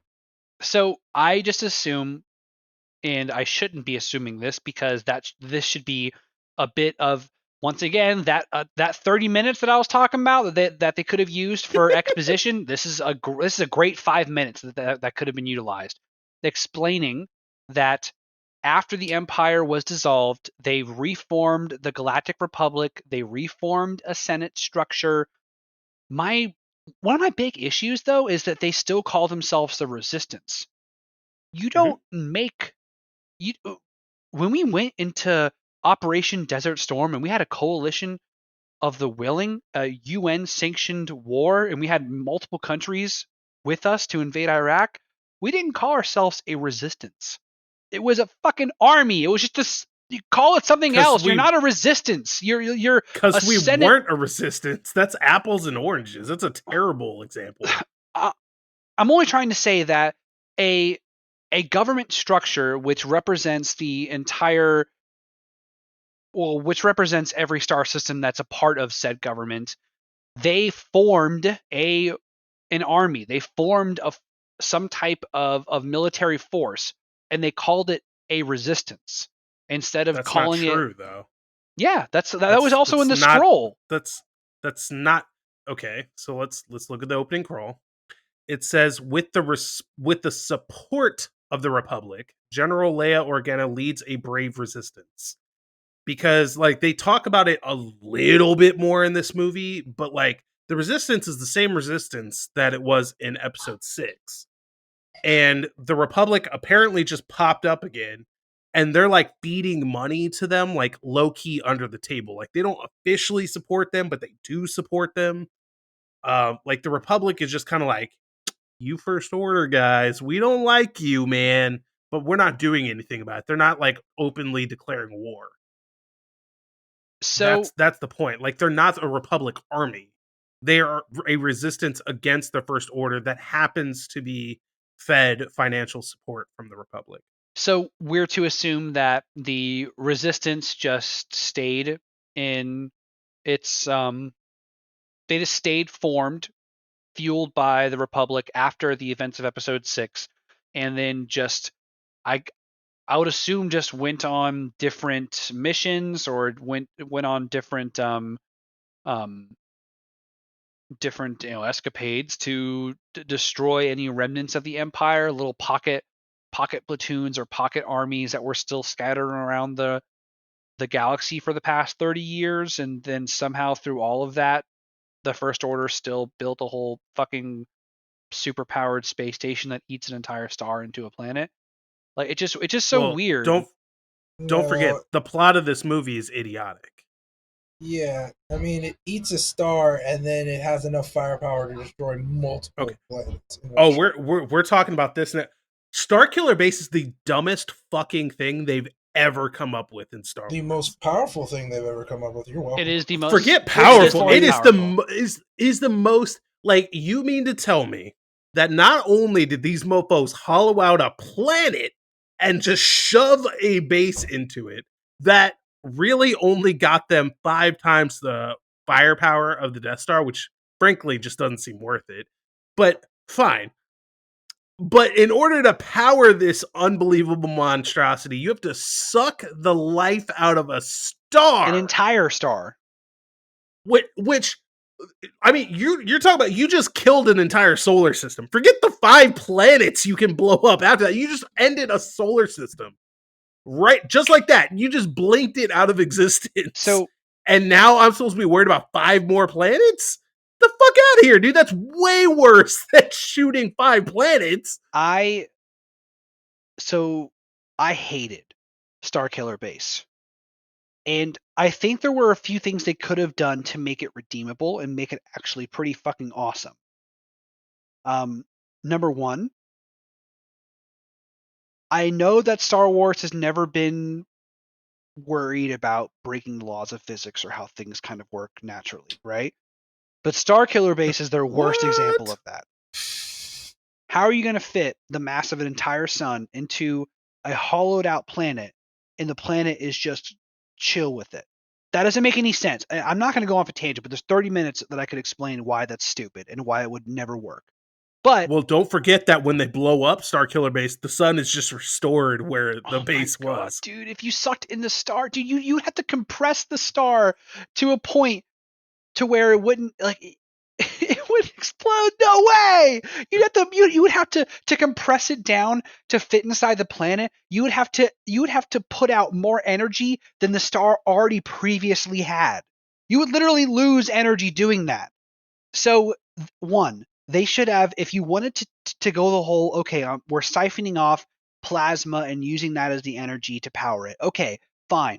Don't harvest an entire star. That's dumb, impossible, and is a little too outrageous for anyone who remotely understands how those things work. 2, don't destroy it in the first fucking movie. That should have been endgame shit. That's the kind of a weapon that blows up in episode 9, not in episode 7. Unless in episode 9 you have an entire fleet of stupid. Death Stars packed into. And I can't. And they don't. One of the worst things is that not only are there no type of fail-safes or parallel systems that keep this thing running, but it's built on the planet Ilium, or Ilum. Ilum is known for being rich in kyber crystals, which that powers the Death Star. That was the Death Star's beam. It uses kyber crystals. They were mining them for the actual Death Star itself. So they just said, fuck it. Why are we mining it when we could just build the weapon in the planet that we're mining fucking kyber crystals from? Cool concept. It's sacrilegious because Ilum is a relatively important planet for the Jedi itself. So it's kind of a slap in the face for the Jedi. But which they also blew up. Yeah, but then to make something so magnificent and powerful, which briefly I want to mention General Hux's speech and then them actually firing it for the first time was a pretty awesome scene. I thought that was super fucking cool. The speech I thought was delivered really, really awesome. Of course, it harkens back parallels to like a speech by Hitler or Mussolini, like a powerful dictator. They did it on purpose. But I thought it was done very, very well. I thought the visuals of the beam firing, kind of seeing it lift off the planet from the horizon, not, barring the fact that it would set the atmosphere on fire, but accepting how it looks, was super cool. But then they split it up and blew up different planets. Okay, that's another point where I think they could have improved. Don't have it split up beams. Have one beam, but make the beam just fire faster. And they should have chosen one planet. I think that it would have been really cool if they charged from their sun that they were orbiting, fired a beam off, and then destroyed Coruscant. I thought that would have made a huge impact. I believe Coruscant was actually destroyed. I think they briefly panned over it. That was one of the planets that were actually taken out. But if they made a point to say, oh my God, Coruscant is destroyed, that's the home of the Senate, That's the home of the major. It's really the capital of the Republic, right? It's the hub of everything. It's a city planet. Like there's nothing else like it in the galaxy. For them to immediately destroy that with the actual Starkiller base would have been incredible. Instead of just showing us a shot of 5 planets that were impossibly close to one another, first of all, and having them blow up like that, it was dumb. I believe a writer probably said, no, they're going to actually destroy Coruscant, and that's where they're going to fire, and that's what's going to happen. And then some executive goes in and go, wait a second, we've already destroyed 1 planet. Let's destroy 5. But sir, how are we going to split up the beams after we've already sent them? It's like changing a bullet's trajectory after we've already fired it. No, we're doing 5, and I want them all in the same shot. But sir, they're going to be impossibly close to one another. Shut up. You're fired. I want all 5 planets in the same shot. I want all those beams to blow them up at the same time. And I want no one else to talk about it the entire movie. He's just frothing at the mouth in his Palpatine costume. Do it. First of all, the real way that probably would have gone down is like, listen, guys, we've already had 2 Death Stars that blow up a single planet. Why don't we blow up 5 planets? But sir, that doesn't even make sense. Like, how do you split the beam? And like, they're going to be 2. Listen, Frank, has anything in this fucking script made sense up to this point? Why the fuck are you gonna call out this random? Look at it. Look at this bullshit. We got lightsabers that have been blown up, helmets that have been blown up. They don't know shit that they should know. The Resistance randomly shows up on this planet because they somehow know that the First Order is gonna be there. Fucking Finn knows that Poe is in one of these X-Wings somehow. Like, none of this makes sense. Why the fuck are you gonna fight me on the 5 thing? Like, come on. How cool would it be to blow up 5 planets at once? I mean, I guess it'd be pretty cool. Okay, then. Blowing up 5 planets. Thank you, Frank. It was dumb. I didn't like it at all. And actually, if you wanted to do that, maybe a cooler, like, maybe if you wanted to take a step further, maybe the point of a Starkiller base. Oh, actually, now that I think about it, why not, if you're trying to target like Coruscant or something, destroy the star that is central to Coruscant's star system or their solar system? They did. Like, think about it. The base is close enough to drain a star and hit Coruscant with that beam. That's Coruscant's star. They did destroy the star. Were they in this the is same... what I'm talking. Well, okay, so I don't know if they were in the same solar system or not during that time. If they weren't, that beam is traveling faster than the speed of light. No, it is. I wasn't even going to bring that up. But you're right. I don't know if they're in the they're same... definitely. I mean, like, you can see Starkiller Base, the beam, and the 5 planets it blows up. Like, it has to be the same solar system. If it's not, there's 2 stars that are, again, impossibly close to each other. Like, even if that's not Coruscant's star, Coruscant then has 2 stars somehow, and it's still a big fucking problem for them. No matter how you slice it, destroying the star was already a problem. I mean, maybe it should have... I don't have a good answer here, but they shouldn't... That's the point. They could have done a lot better than what they did, of course. I mean, I just didn't want it to be destroyed. Like, this is the most impressive engineering feat in any Star Wars movie to date. Do it. It's the most impressive one. They did it. And thank you. And goddamn, nailed it. I'm just so sad that they destroyed this thing. Like, this is endgame technology. Like, this is freaking Type 1 civilization shit. They should have kept this as some type of omnipotent force that was looming over the threat of the First Order throughout all 3 movies. Instead, they blew their load in a hurried rush at the end of this movie, which the last 20 minutes is a mad dash to get to Luke. Which fuck. Yeah, so one last thing about the Starkiller base. Why the fuck does a stormtrooper captain have the ability to turn off a planet-wide shield?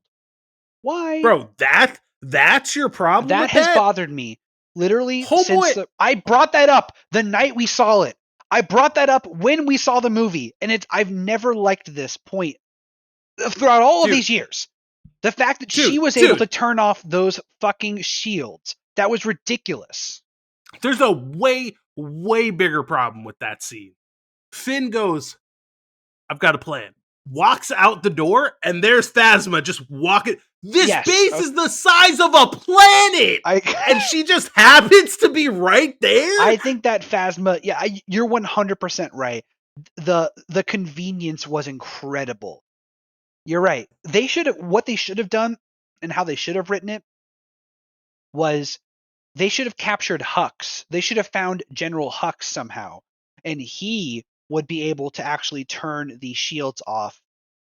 Because later we found out that he's this little punk bitch, and that's definitely in character. That's definitely in character for him to do.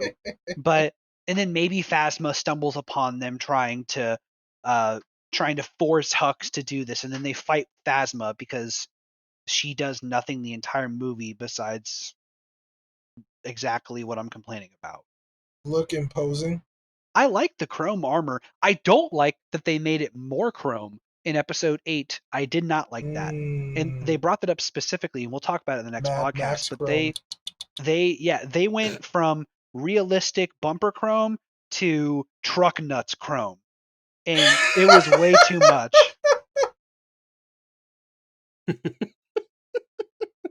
That's so good. Oh my god, dude. Truck nuts. Jesus Christ. It's just, I mean, I enjoyed watching the movie for most parts, but when I think too much, it just totally turns the movie into like steaming pile of shit. 100%. 100%. Like Kylo Ren. So there's a part at the beginning of the movie where I was like, this character is kind of interesting as like an antithesis, for lack of a better word, to Vader.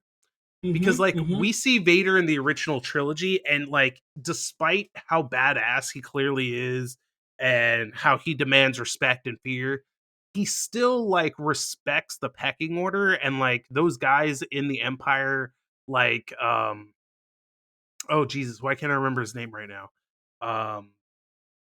Toph? Come on, somebody. Or Tarkin? Tarkin. Yeah. Thank you. Like he takes orders from Tarkin, like he talks to him at least like an equal, if not as a subordinate to Tarkin. Yeah. And Kylo in this movie, the Hux, who is like the analog to Tarkin, I guess. It's being generous. Very. He's basically like, go fuck yourself, man. Like, I don't give a shit what you want. But Snoke said to do this. Fuck Snoke. I'm gonna do whatever the fuck I want. And like I'm gonna ignore his direct order to get the droid because I know that I can get it out of Rey, so the droid doesn't matter. Only to be confronted by him later and be like, what the fuck are you talking about, dude? He just took that to the Resistance base, and now they have the map. Are you retarded? Like, what the... So... Hux running to Daddy Snoke. He disobeyed you. Yeah. But, like, I thought that kind of presentation of his character, I was like, okay, that's kind of interesting. As, like, a comparison to a character like Vader, who he's clearly a pseudo-analog for. But then you have stupid shit, like, at the end of the movie, where Kylo Ren gets fucking yeeted in the shoulder by the bowcaster, and still beats them into the woods so he can be standing there menacingly for a standoff. Like, Force run. God damn you with your force run. Go to hell. I wish they would have shown that. Kylo Ren force running? Just Naruto running through the woods. Great meme. That would have been a great meme. The woods. That would have been the best thing ever, dude. And then he gets whooped on by Finn, who's he's like the most useless character in this movie, which is saying a lot.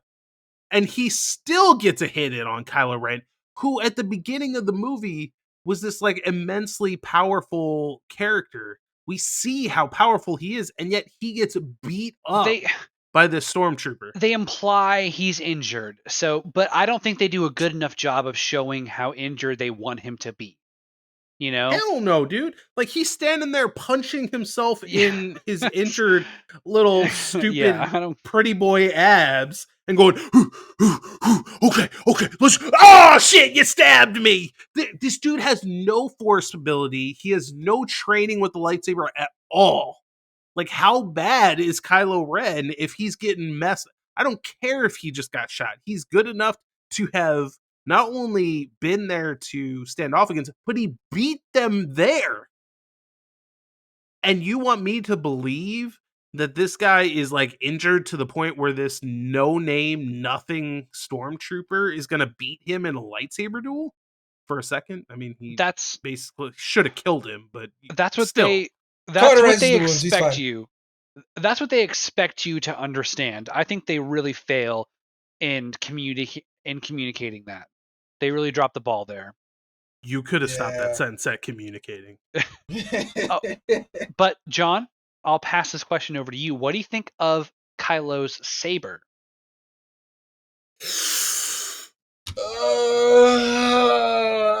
You mean his light claymore? No, that shit. I mean, it looks cool, but functionality-wise, it's stupid, and I wish they would have come up with a better. It's not. It's cool. Like, I get it. Like, ooh, Knights of Ren. Let's give him like a knight type broadsword / claymore looking sword, I guess. But no, they should have went with a different type of design, like something more akin to like Darth Vader's lightsaber, I guess. Like with like a whole. Like, I feel that would have been better, since he worships him in every way, shape, and form. But that shit, that abomination of a lightsaber, no, I didn't care for it. Well, you Dean.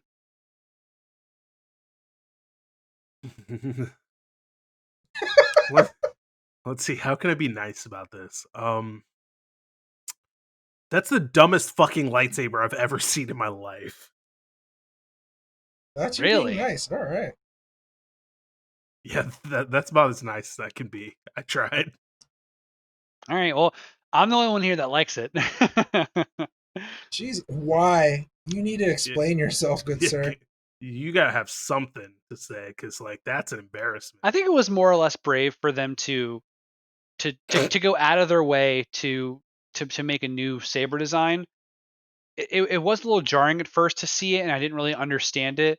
And they don't ever explain it throughout any of the movies, but why it's built that way, because it's actually kind of cool. So it's not, he didn't intentionally do that. So there's an issue with the kyber crystal that's inside the actual sword itself.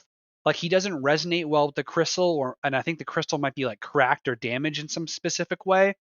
And he's essentially forcing this crystal to emit a beam, and his hilt couldn't control the actual light itself. So those things on the side are vents. So it's actually venting out this uncontrolled burst of lightsaber energy. That's also why his saber isn't smooth. It's very jagged, and it looks like it oscillates at awkward and random moments. So functionally, it makes sense for its backstory, which they never provide, which would have been a good use of the 30 minutes that I said that they should have used in the beginning of this fucking episode. So, bro, you've described at least another hour of movie. Like, we 30 just minutes need a little bit. Just a freaking little, like a scene where Hux, like maybe after he gets all pissed off, Hux walks in and they start a conversation around their, like, he questions his lightsaber for some reason. I don't know why. I don't know. That would kind of be hard, because whoever would ask Kylo, yo, why are lightsabers? By it. Yeah, like he would just murder you, right? But I think Hux would be the only He would person. show them why his lightsaber's so good by Or murdering. or maybe during the Kylo and the Finn fight, when he digs in the exhaust into Finn's shoulder, maybe he has a little bit of exposition there while Finn is prone, and he says, he's like, "You want to know why my saber is like this?" I don't know, something. Just like just a little bit of exposition to explain it, because it is cool, it's interesting, and it's unique, and I like it because of that. That's all. If I didn't know any of that, would I still like the saber? I think so, but knowing why it's like that, I like it even more. God, you're so basic. I swear to God. I know, right? Did you just call Jordan a basic bitch? Dean's just mad because I like. I think you just said that. Okay, Dean's just making mad sure we're because I'm on clarifying that it. PSL life. He got his pumpkin spice lattes all day. Yo! Oh dang, pumpkin spice! Although I don't start drinking pumpkin spice until September 21st or 22nd, sometime this year. He has it on calendar. I do. Basic AF, bro. I draw weird lines in the sand, but yeah, I don't enjoy pumpkin things until it's officially fall. But anyway, what were you gonna say? Who, me? Yes, you were starting to bring up something. I was? You're probably gonna insult me. Yeah, you. Yeah. No, I mean, like, what I would like to say is that, like, based on the movie that we have, the only inference that we can make is that it's supposed to be like a crossguard, like you would have on a broadsword, right? Yeah. It's intentional. It absolutely would not work. Like, there's just no humanly possible way that would work as an actual crossguard. However, there were some extended universe Jedi, Sith, and shit that did have lightsabers with crossguards that would work, which makes it all the more unacceptable that they actually ran with this bullshit. Yeah, I mean, without explaining it, I mean, that's why. It's not really supposed to be a crossguard, it's supposed to be a ventilation, but whatever. It just explain what you're doing, why you're doing it. Show your work. Come on, we're in Algebra 1. Show your damn work, or you're not getting credit. Episode 7, you failed this test. Sequel trilogy. He brought back the arrow. You failed this community, JJ. Oh, to just switch topics, I liked seeing Akbar again. That was nice. God damn it! Why? Oh, it's gonna be such a problem in the next movie. It is gonna be a problem. It is gonna be a big problem. But I like seeing my boy Akbar again. Akbar's amazing. What's wrong with you guys? Well, what they do to him is amazing. Okay. Forget Akbar. Oh, that's a headache for another time, because that's gonna be a real big problem real soon. What I do want to talk about is the end of the movie. All right, let me scroll. All right, there we go. Why, in God's fucking name, would you send Rey? Literally send anybody her where? To find Luke. Oh yes, I completely agree. I can 100. That is noted right here, Dean. I completely agree with you. Like, you could send Leia, Poe, fucking it anybody. Should have been Leia. Full stop. Leia should have went with them. Why didn't she go with them? It says in the damn scroll she's looking for Luke. Specifically, why did she not go with Rey and with Chewie? It might have had something to do with her untimely death. I don't know how they filmed the scenes. No, that happened after episode 8. Okay, all right. So they have no excuse. I'm sorry, I tried. and furthermore, to your point, in the scroll, it actually says she is, and I quote, desperate to find her brother Luke. Apparently not. Yeah. They get to that point, and she's like, "Wait, where is it?" Also, that's far. also, I don't know how I haven't brought this up yet. Why is there a map to where he is? Why does the map even exist? Why did he even... You mean to tell me he decided to just vanish, but he left a map conveniently? 90% of which is with R2-D2, who just conveniently turned himself off? I think that so that is really dumb. It was very lazy storytelling. I think that the fact that they even made him exiled or have him exile himself was lazy and dumb writing. And it led to easily the worst movie in the franchise, but we'll get to that in a couple weeks. I might have to fight you on the easily part, but we'll see how we'll see how I feel after I watch it again. Although, to be fair, I'm not including 9. Are you watching these sober, or are you guys like drinking while you're watching? Because I'm drinking. Well, starting with episode 8, I might have to get some stiff drinks going. I'm taking a little bit of heroin, just just a little bump. A little bit. I took some bath just salts. A little bit of black tar heroin. A little bit of black bath salts. Like episode 9, the first time I saw episode 9, my blood was boiling 5 seconds into the crawl. So like I think I'm gonna have something ready for when we get to that one. But yeah, dude, like I just cannot with this fucking, like, first of all, the map that R2-D2 has is it like shows the entire thing except for this tiny little chunk. You mean to tell me that nobody could fly out there and just like be like, okay, this is what this looks like? Is it really that vast? I can't tell. But like, let's just say that it is. There's another piece that some random fucking guy on Jakku has. And Poe goes and gets it really easily. And then we spend the whole movie trying to get him and R2 back together because there's a map to where Luke just ditched everybody. I'm just rambling because I can't even make sense of this. I can't even make sense of this garbage. But then on top of all that, you send Rey. Just, like, let's be honest. You send Rey just so you could set up this final shot of her trying to hand his lightsaber that he's not even surprised to see and end the movie.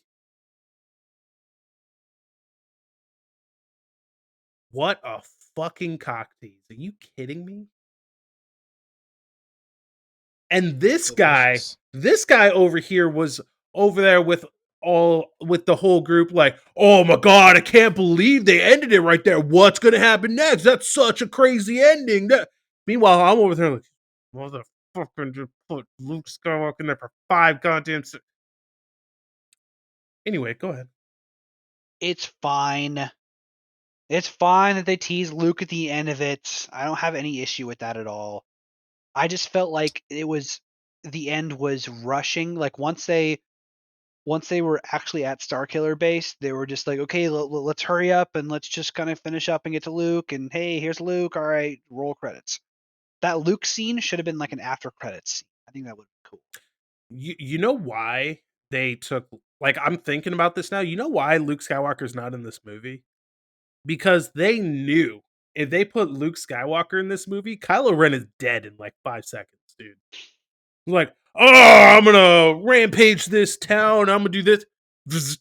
I mean, not if they would have written him differently, you know. I think if Luke hadn't gone into exile, this trilogy would have been very different. And the story, it would have been one movie. It would have been very, very different. Because in the 8th movie, I mean, we see them confront each other, but because I mean, think about it. Like at the end of episode 6, Luke is ridiculously powerful, all things considered. You give him 30 years to refine that, he's gonna destroy this emo kid. we'll complain about how they wrote Luke in the next episode. Oh, you're I know- fucking right. We will. I know we will. We're gonna complain about that. I know we will. For So decades to come. You think I'm mad about this movie? Just you wait.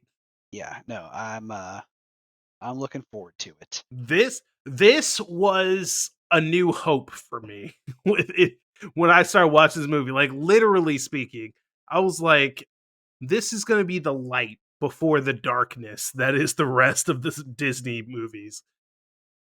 And then I watched it, and I'm so mad that like I'm actively concerned for my own mental health watching the rest of this shit. It's gonna be. We're here with you. No, the only thing that's going to be all right is Rogue One. That movie. There's no way that movie has Solo's gone. fun. Solo's fun. I said what I meant, Jordan. No, I think you're gonna like Solo when we watch it again. I think you're fucking wrong. I think you're gonna like it. I hope you do at least, but I think that you're gonna be like, you know what? Actually, that really wasn't as bad as I remember. Actually, push his glasses up. Actually, Mm-hmm. so I don't like that at the all. biggest point in the movie, though, which I guess we can probably end on, is Han's death. How did y'all feel about it? I don't care. Okay, John.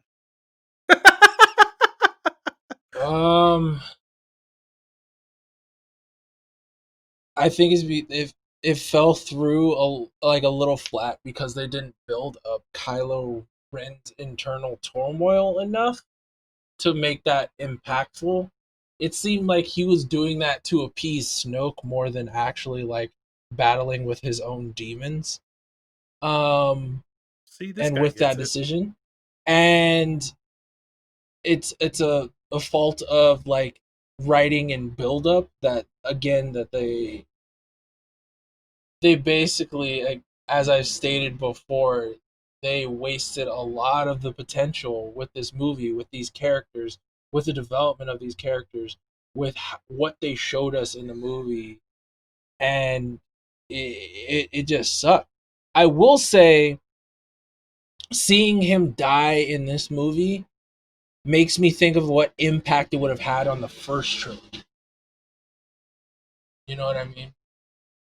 Like how Luke would have reacted, what demons Luke would have had to battle with if, say, um, Han Solo was like killed directly by Vader. You know what I mean? Along with Obi-Wan, like in episode 4, episode 5, or something like that. Yeah, but Luke was. I mean, he did attach to Obi-Wan really quickly, but I think he had more of attachment to Han Solo, like a brother. Yeah, especially up to that point. It's like, oh god, you killed Obi-Wan. He trained me, but I barely knew him. It's fine. Like, I am pissed about that, but like, it's okay. He's still with me. Then you kill Han, who can't become a Force ghost and talk to me anymore. Like, he would lose his shit. That would have been a he hell would of actually a way. he would have to like deal with that instead in of some fashion. Instead of Vader putting him in carbonite at the end of episode 5, Han gets a saber through his heart. That would have been real shocking. Yeah, and like that's why I think Harrison Ford felt like it would have been a better use of Han's character, especially since everybody loved him the instant he showed up on the screen.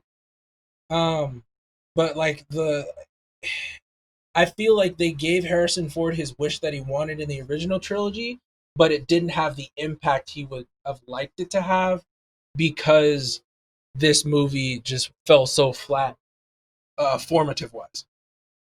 Yeah, I completely agree with you. I think that I'm definitely okay with Han dying. I'm okay with him dying. I'm okay that Kylo, his son, did it. I'm okay with all of those broad strokes concepts. What I don't like is the actual narrative, is the build up to it, the lack of diving into Kylo's mind state, not showing more of how Snoke is exploiting him. I think that they could have encapsulated most of that if they would have adjusted that scene to have when he was giving his lightsaber to Han. He was initially just gonna give it to him, and then he turned it on and killed him, right? In that moment, he write it to where he really wanted to give it away, and then have Snoke enter his mind and talk to him and start to influence him, right? Do it. Yeah, exactly. Thank you.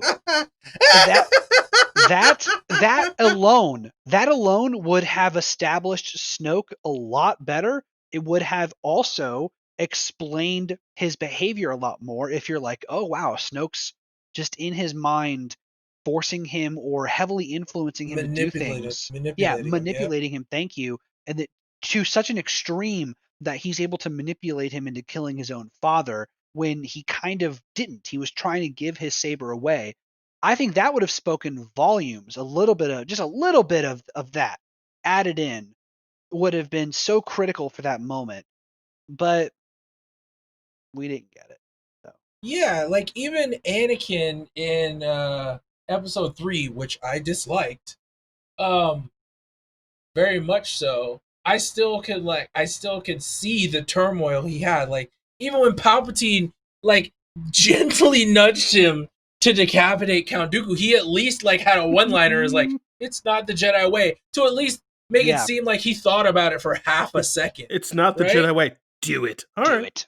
Exactly. Like at least he needed to add a little bit more effort. Like I felt like Kylo just straight up was already like, I'm gonna kill my father just to appease Snoke. Like this is gonna happen. I'm gonna make it seem like I'm thinking about it, but not. Yeah, really. why even bother? Exactly. Why even bother giving him that type of turmoil or that emotional struggle if his original goal was always to kill him anyway? He should have just been malicious.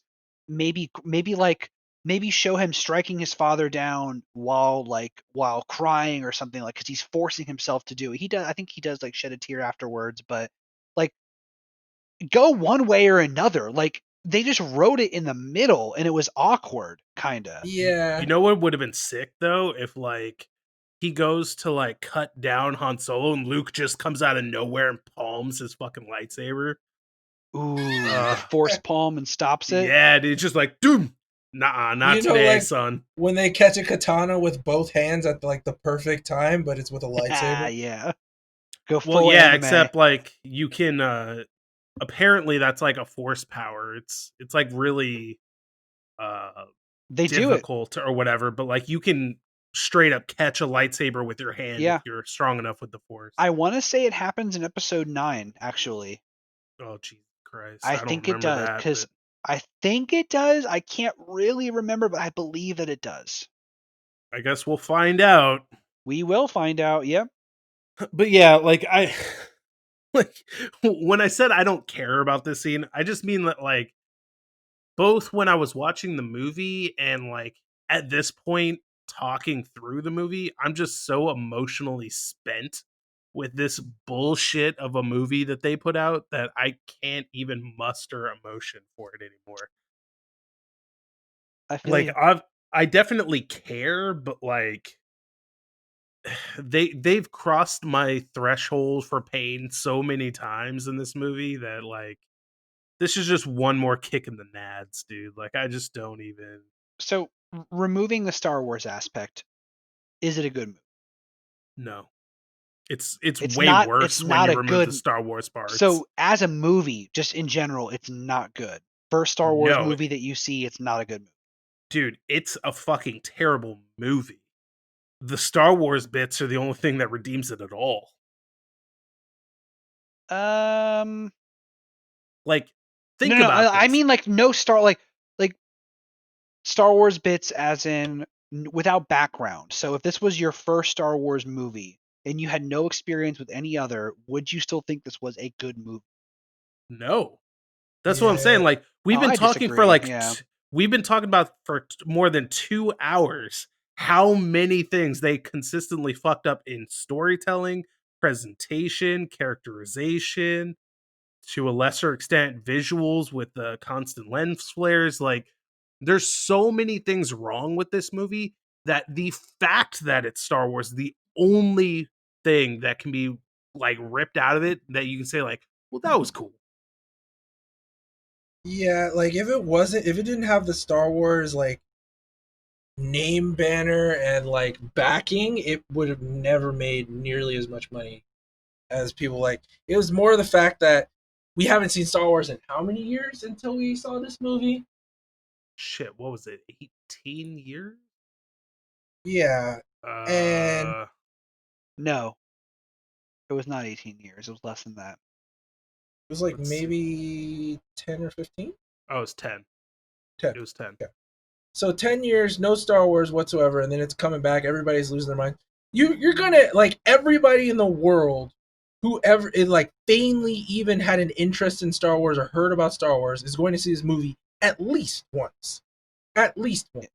Yeah, and you can show it in the numbers too. This movie made a ridiculous amount of money. Yeah, and then like that's what I mean. Like so by itself, if it wasn't a Star Wars movie, like I've never heard about Star Wars before and I watched this movie, I would have been like, yeah, it was all right. Like it was okay. But like if I can't like if I said that about A New Hope, like I would have been like, that was a really good movie. That was cool. Like I liked that a lot. Episode 1 I was like, oh, that was action packed. Like fucking might looking more into this Star Wars kind of stuff. You know what I mean? Like you can get more excitement after seeing the movie. Like you can see why people like it so much after seeing the movie just standing on its own two legs, not because it's part of a huge franchise that has like garnered the love and affection of just billions of people throughout the years. Put it Like to you I this think way. Like, this is the first Star Wars movie that we've watched doing this that I adamantly would tell people not to watch first. Like, this is the only one that so far, that I don't think that you could genuinely glean enough appreciation for Star Wars from watching this movie. It for one, it banks so heavily on your nostalgia for those past movies that all of that is lost. All of the references and all of that shit's gone. Like you have no point of reference. That shit is all just wasted screen time. It doesn't explain its own plot to you, much less like how we got to this point. And all of its characters and the plot line that goes through the movie is totally nonsensical. If not for context with Star Wars and appreciation for these characters and everything that we've gone through, and especially for people like us who watched at least some of those movies before this movie came out, we had like that hype to glean onto going into this movie. If you have none of that, this movie fucking sucks, dude. This movie's bad. It's straight up bad. And I will tell you this, during this conversation, I have come full circle. This is definitively the worst Star Wars movie that we've seen so far, in my opinion. Like, without question. So my list is as such: Mhm. 5, 4, Okay. 3, 1, 6, 7, 2. Okay. Okay, I But respect that. 7 and 2 are not as far away as I initially would have thought they'd be. I'm telling you, that rewatch of 2 really opened my eyes. 2 is not nearly as bad as I remember it being, but I still think that 7 edges it out. And I'll reconsider that as a recency bias fades away over the next few weeks, but I think it's pretty solid just for me. What about you, John? What's your list look like today? So it'd be 154. Terrible list. Screw you. No, I And love one. I then can't fight that. yeah, it'd be 154. I'm gonna say 2, 6, 3, and then this. That's smart, man. I don't know about 3 being that low, but I mean, like, I understand where you're coming from. I know, like, I mean, we've been over this. Like, after rewatching 3, like, I can understand Anakin's motives and like why he felt that type of way and everything. But still, like, it's just so frustrating, and like the way that he just turns so hard into it, it just I can't get over it. Like just all of his decisions were just really, really scraping the bottom of the barrel for intelligence. Like just really dumb. Period. Yeah, no, I agree with that. I think for me it would be 4 at the top for sure. Today, my 2 and 3 spot change depending on the day. Like it just depends on how I feel on a particular day. But today it would be 4, 5, 1, 3, 6, 2, 7. And really it's like 3, couple spaces, 6, couple more spaces, 2, a shit ton of spaces, and 7 is like way down there Dude, scraping the nuclear waste off the bottom of the barrel. god damn. Okay. So tell me how you really feel. Nope, Okay. just kidding. Nope, we're good. We're good. We don't have that much time. I think we know how we all really feel at this point. I'm pretty much capped out. I think I've hit all my major points that I wanted to bring up about the movie. I don't think it's bad. It's the best of the sequel trilogy, so it's only down here from here, boys. Horrifying. But Absolutely horrifying. I mean, this is just gonna get a little more negative. So if you don't like what you're hearing now, then still listen to the other episodes. But you're just gonna be mad. Yeah, listen anyway. Listen anyway, but you're gonna be salty. Like, tell us in the comments. If you thought I was wrong. negative, just wait until everybody joins me. I mean, next week we're gonna have what is arguably one of the highest points in the series with Rogue One. So I'm really excited about that. My list is gonna be blown up. My whole thing. So isn't this out of chronological order if we're watching Seven and then Rogue One? It's release order, though, not chronological. Oh, okay, yeah, we're doing release order for all this. Actually, when did Solo come? Did Solo come out before 8 and 9? No, Solo came out after 8. Okay, yeah. Okay, so it went main movie side, main movie. Okay, correct. It's like they do with like Call of Duty and shit, so they can hit a movie every single year without like forcing them to make a movie in a single year. Are we getting? No, we're not getting. No, they realize that they've been fucking up for the last 4 years, and they stopped. Just give it to Favreau and Filoni, man. Just give the whole damn franchise. I didn't notice that Jon Favreau has made some excellent movies over the years. He's a great director. He's made some bangers, yeah. I still think Chef is probably his best movie, but like he's made some real because bangers. He casted Sofia Vergara? Yeah, that's why. But so until next time.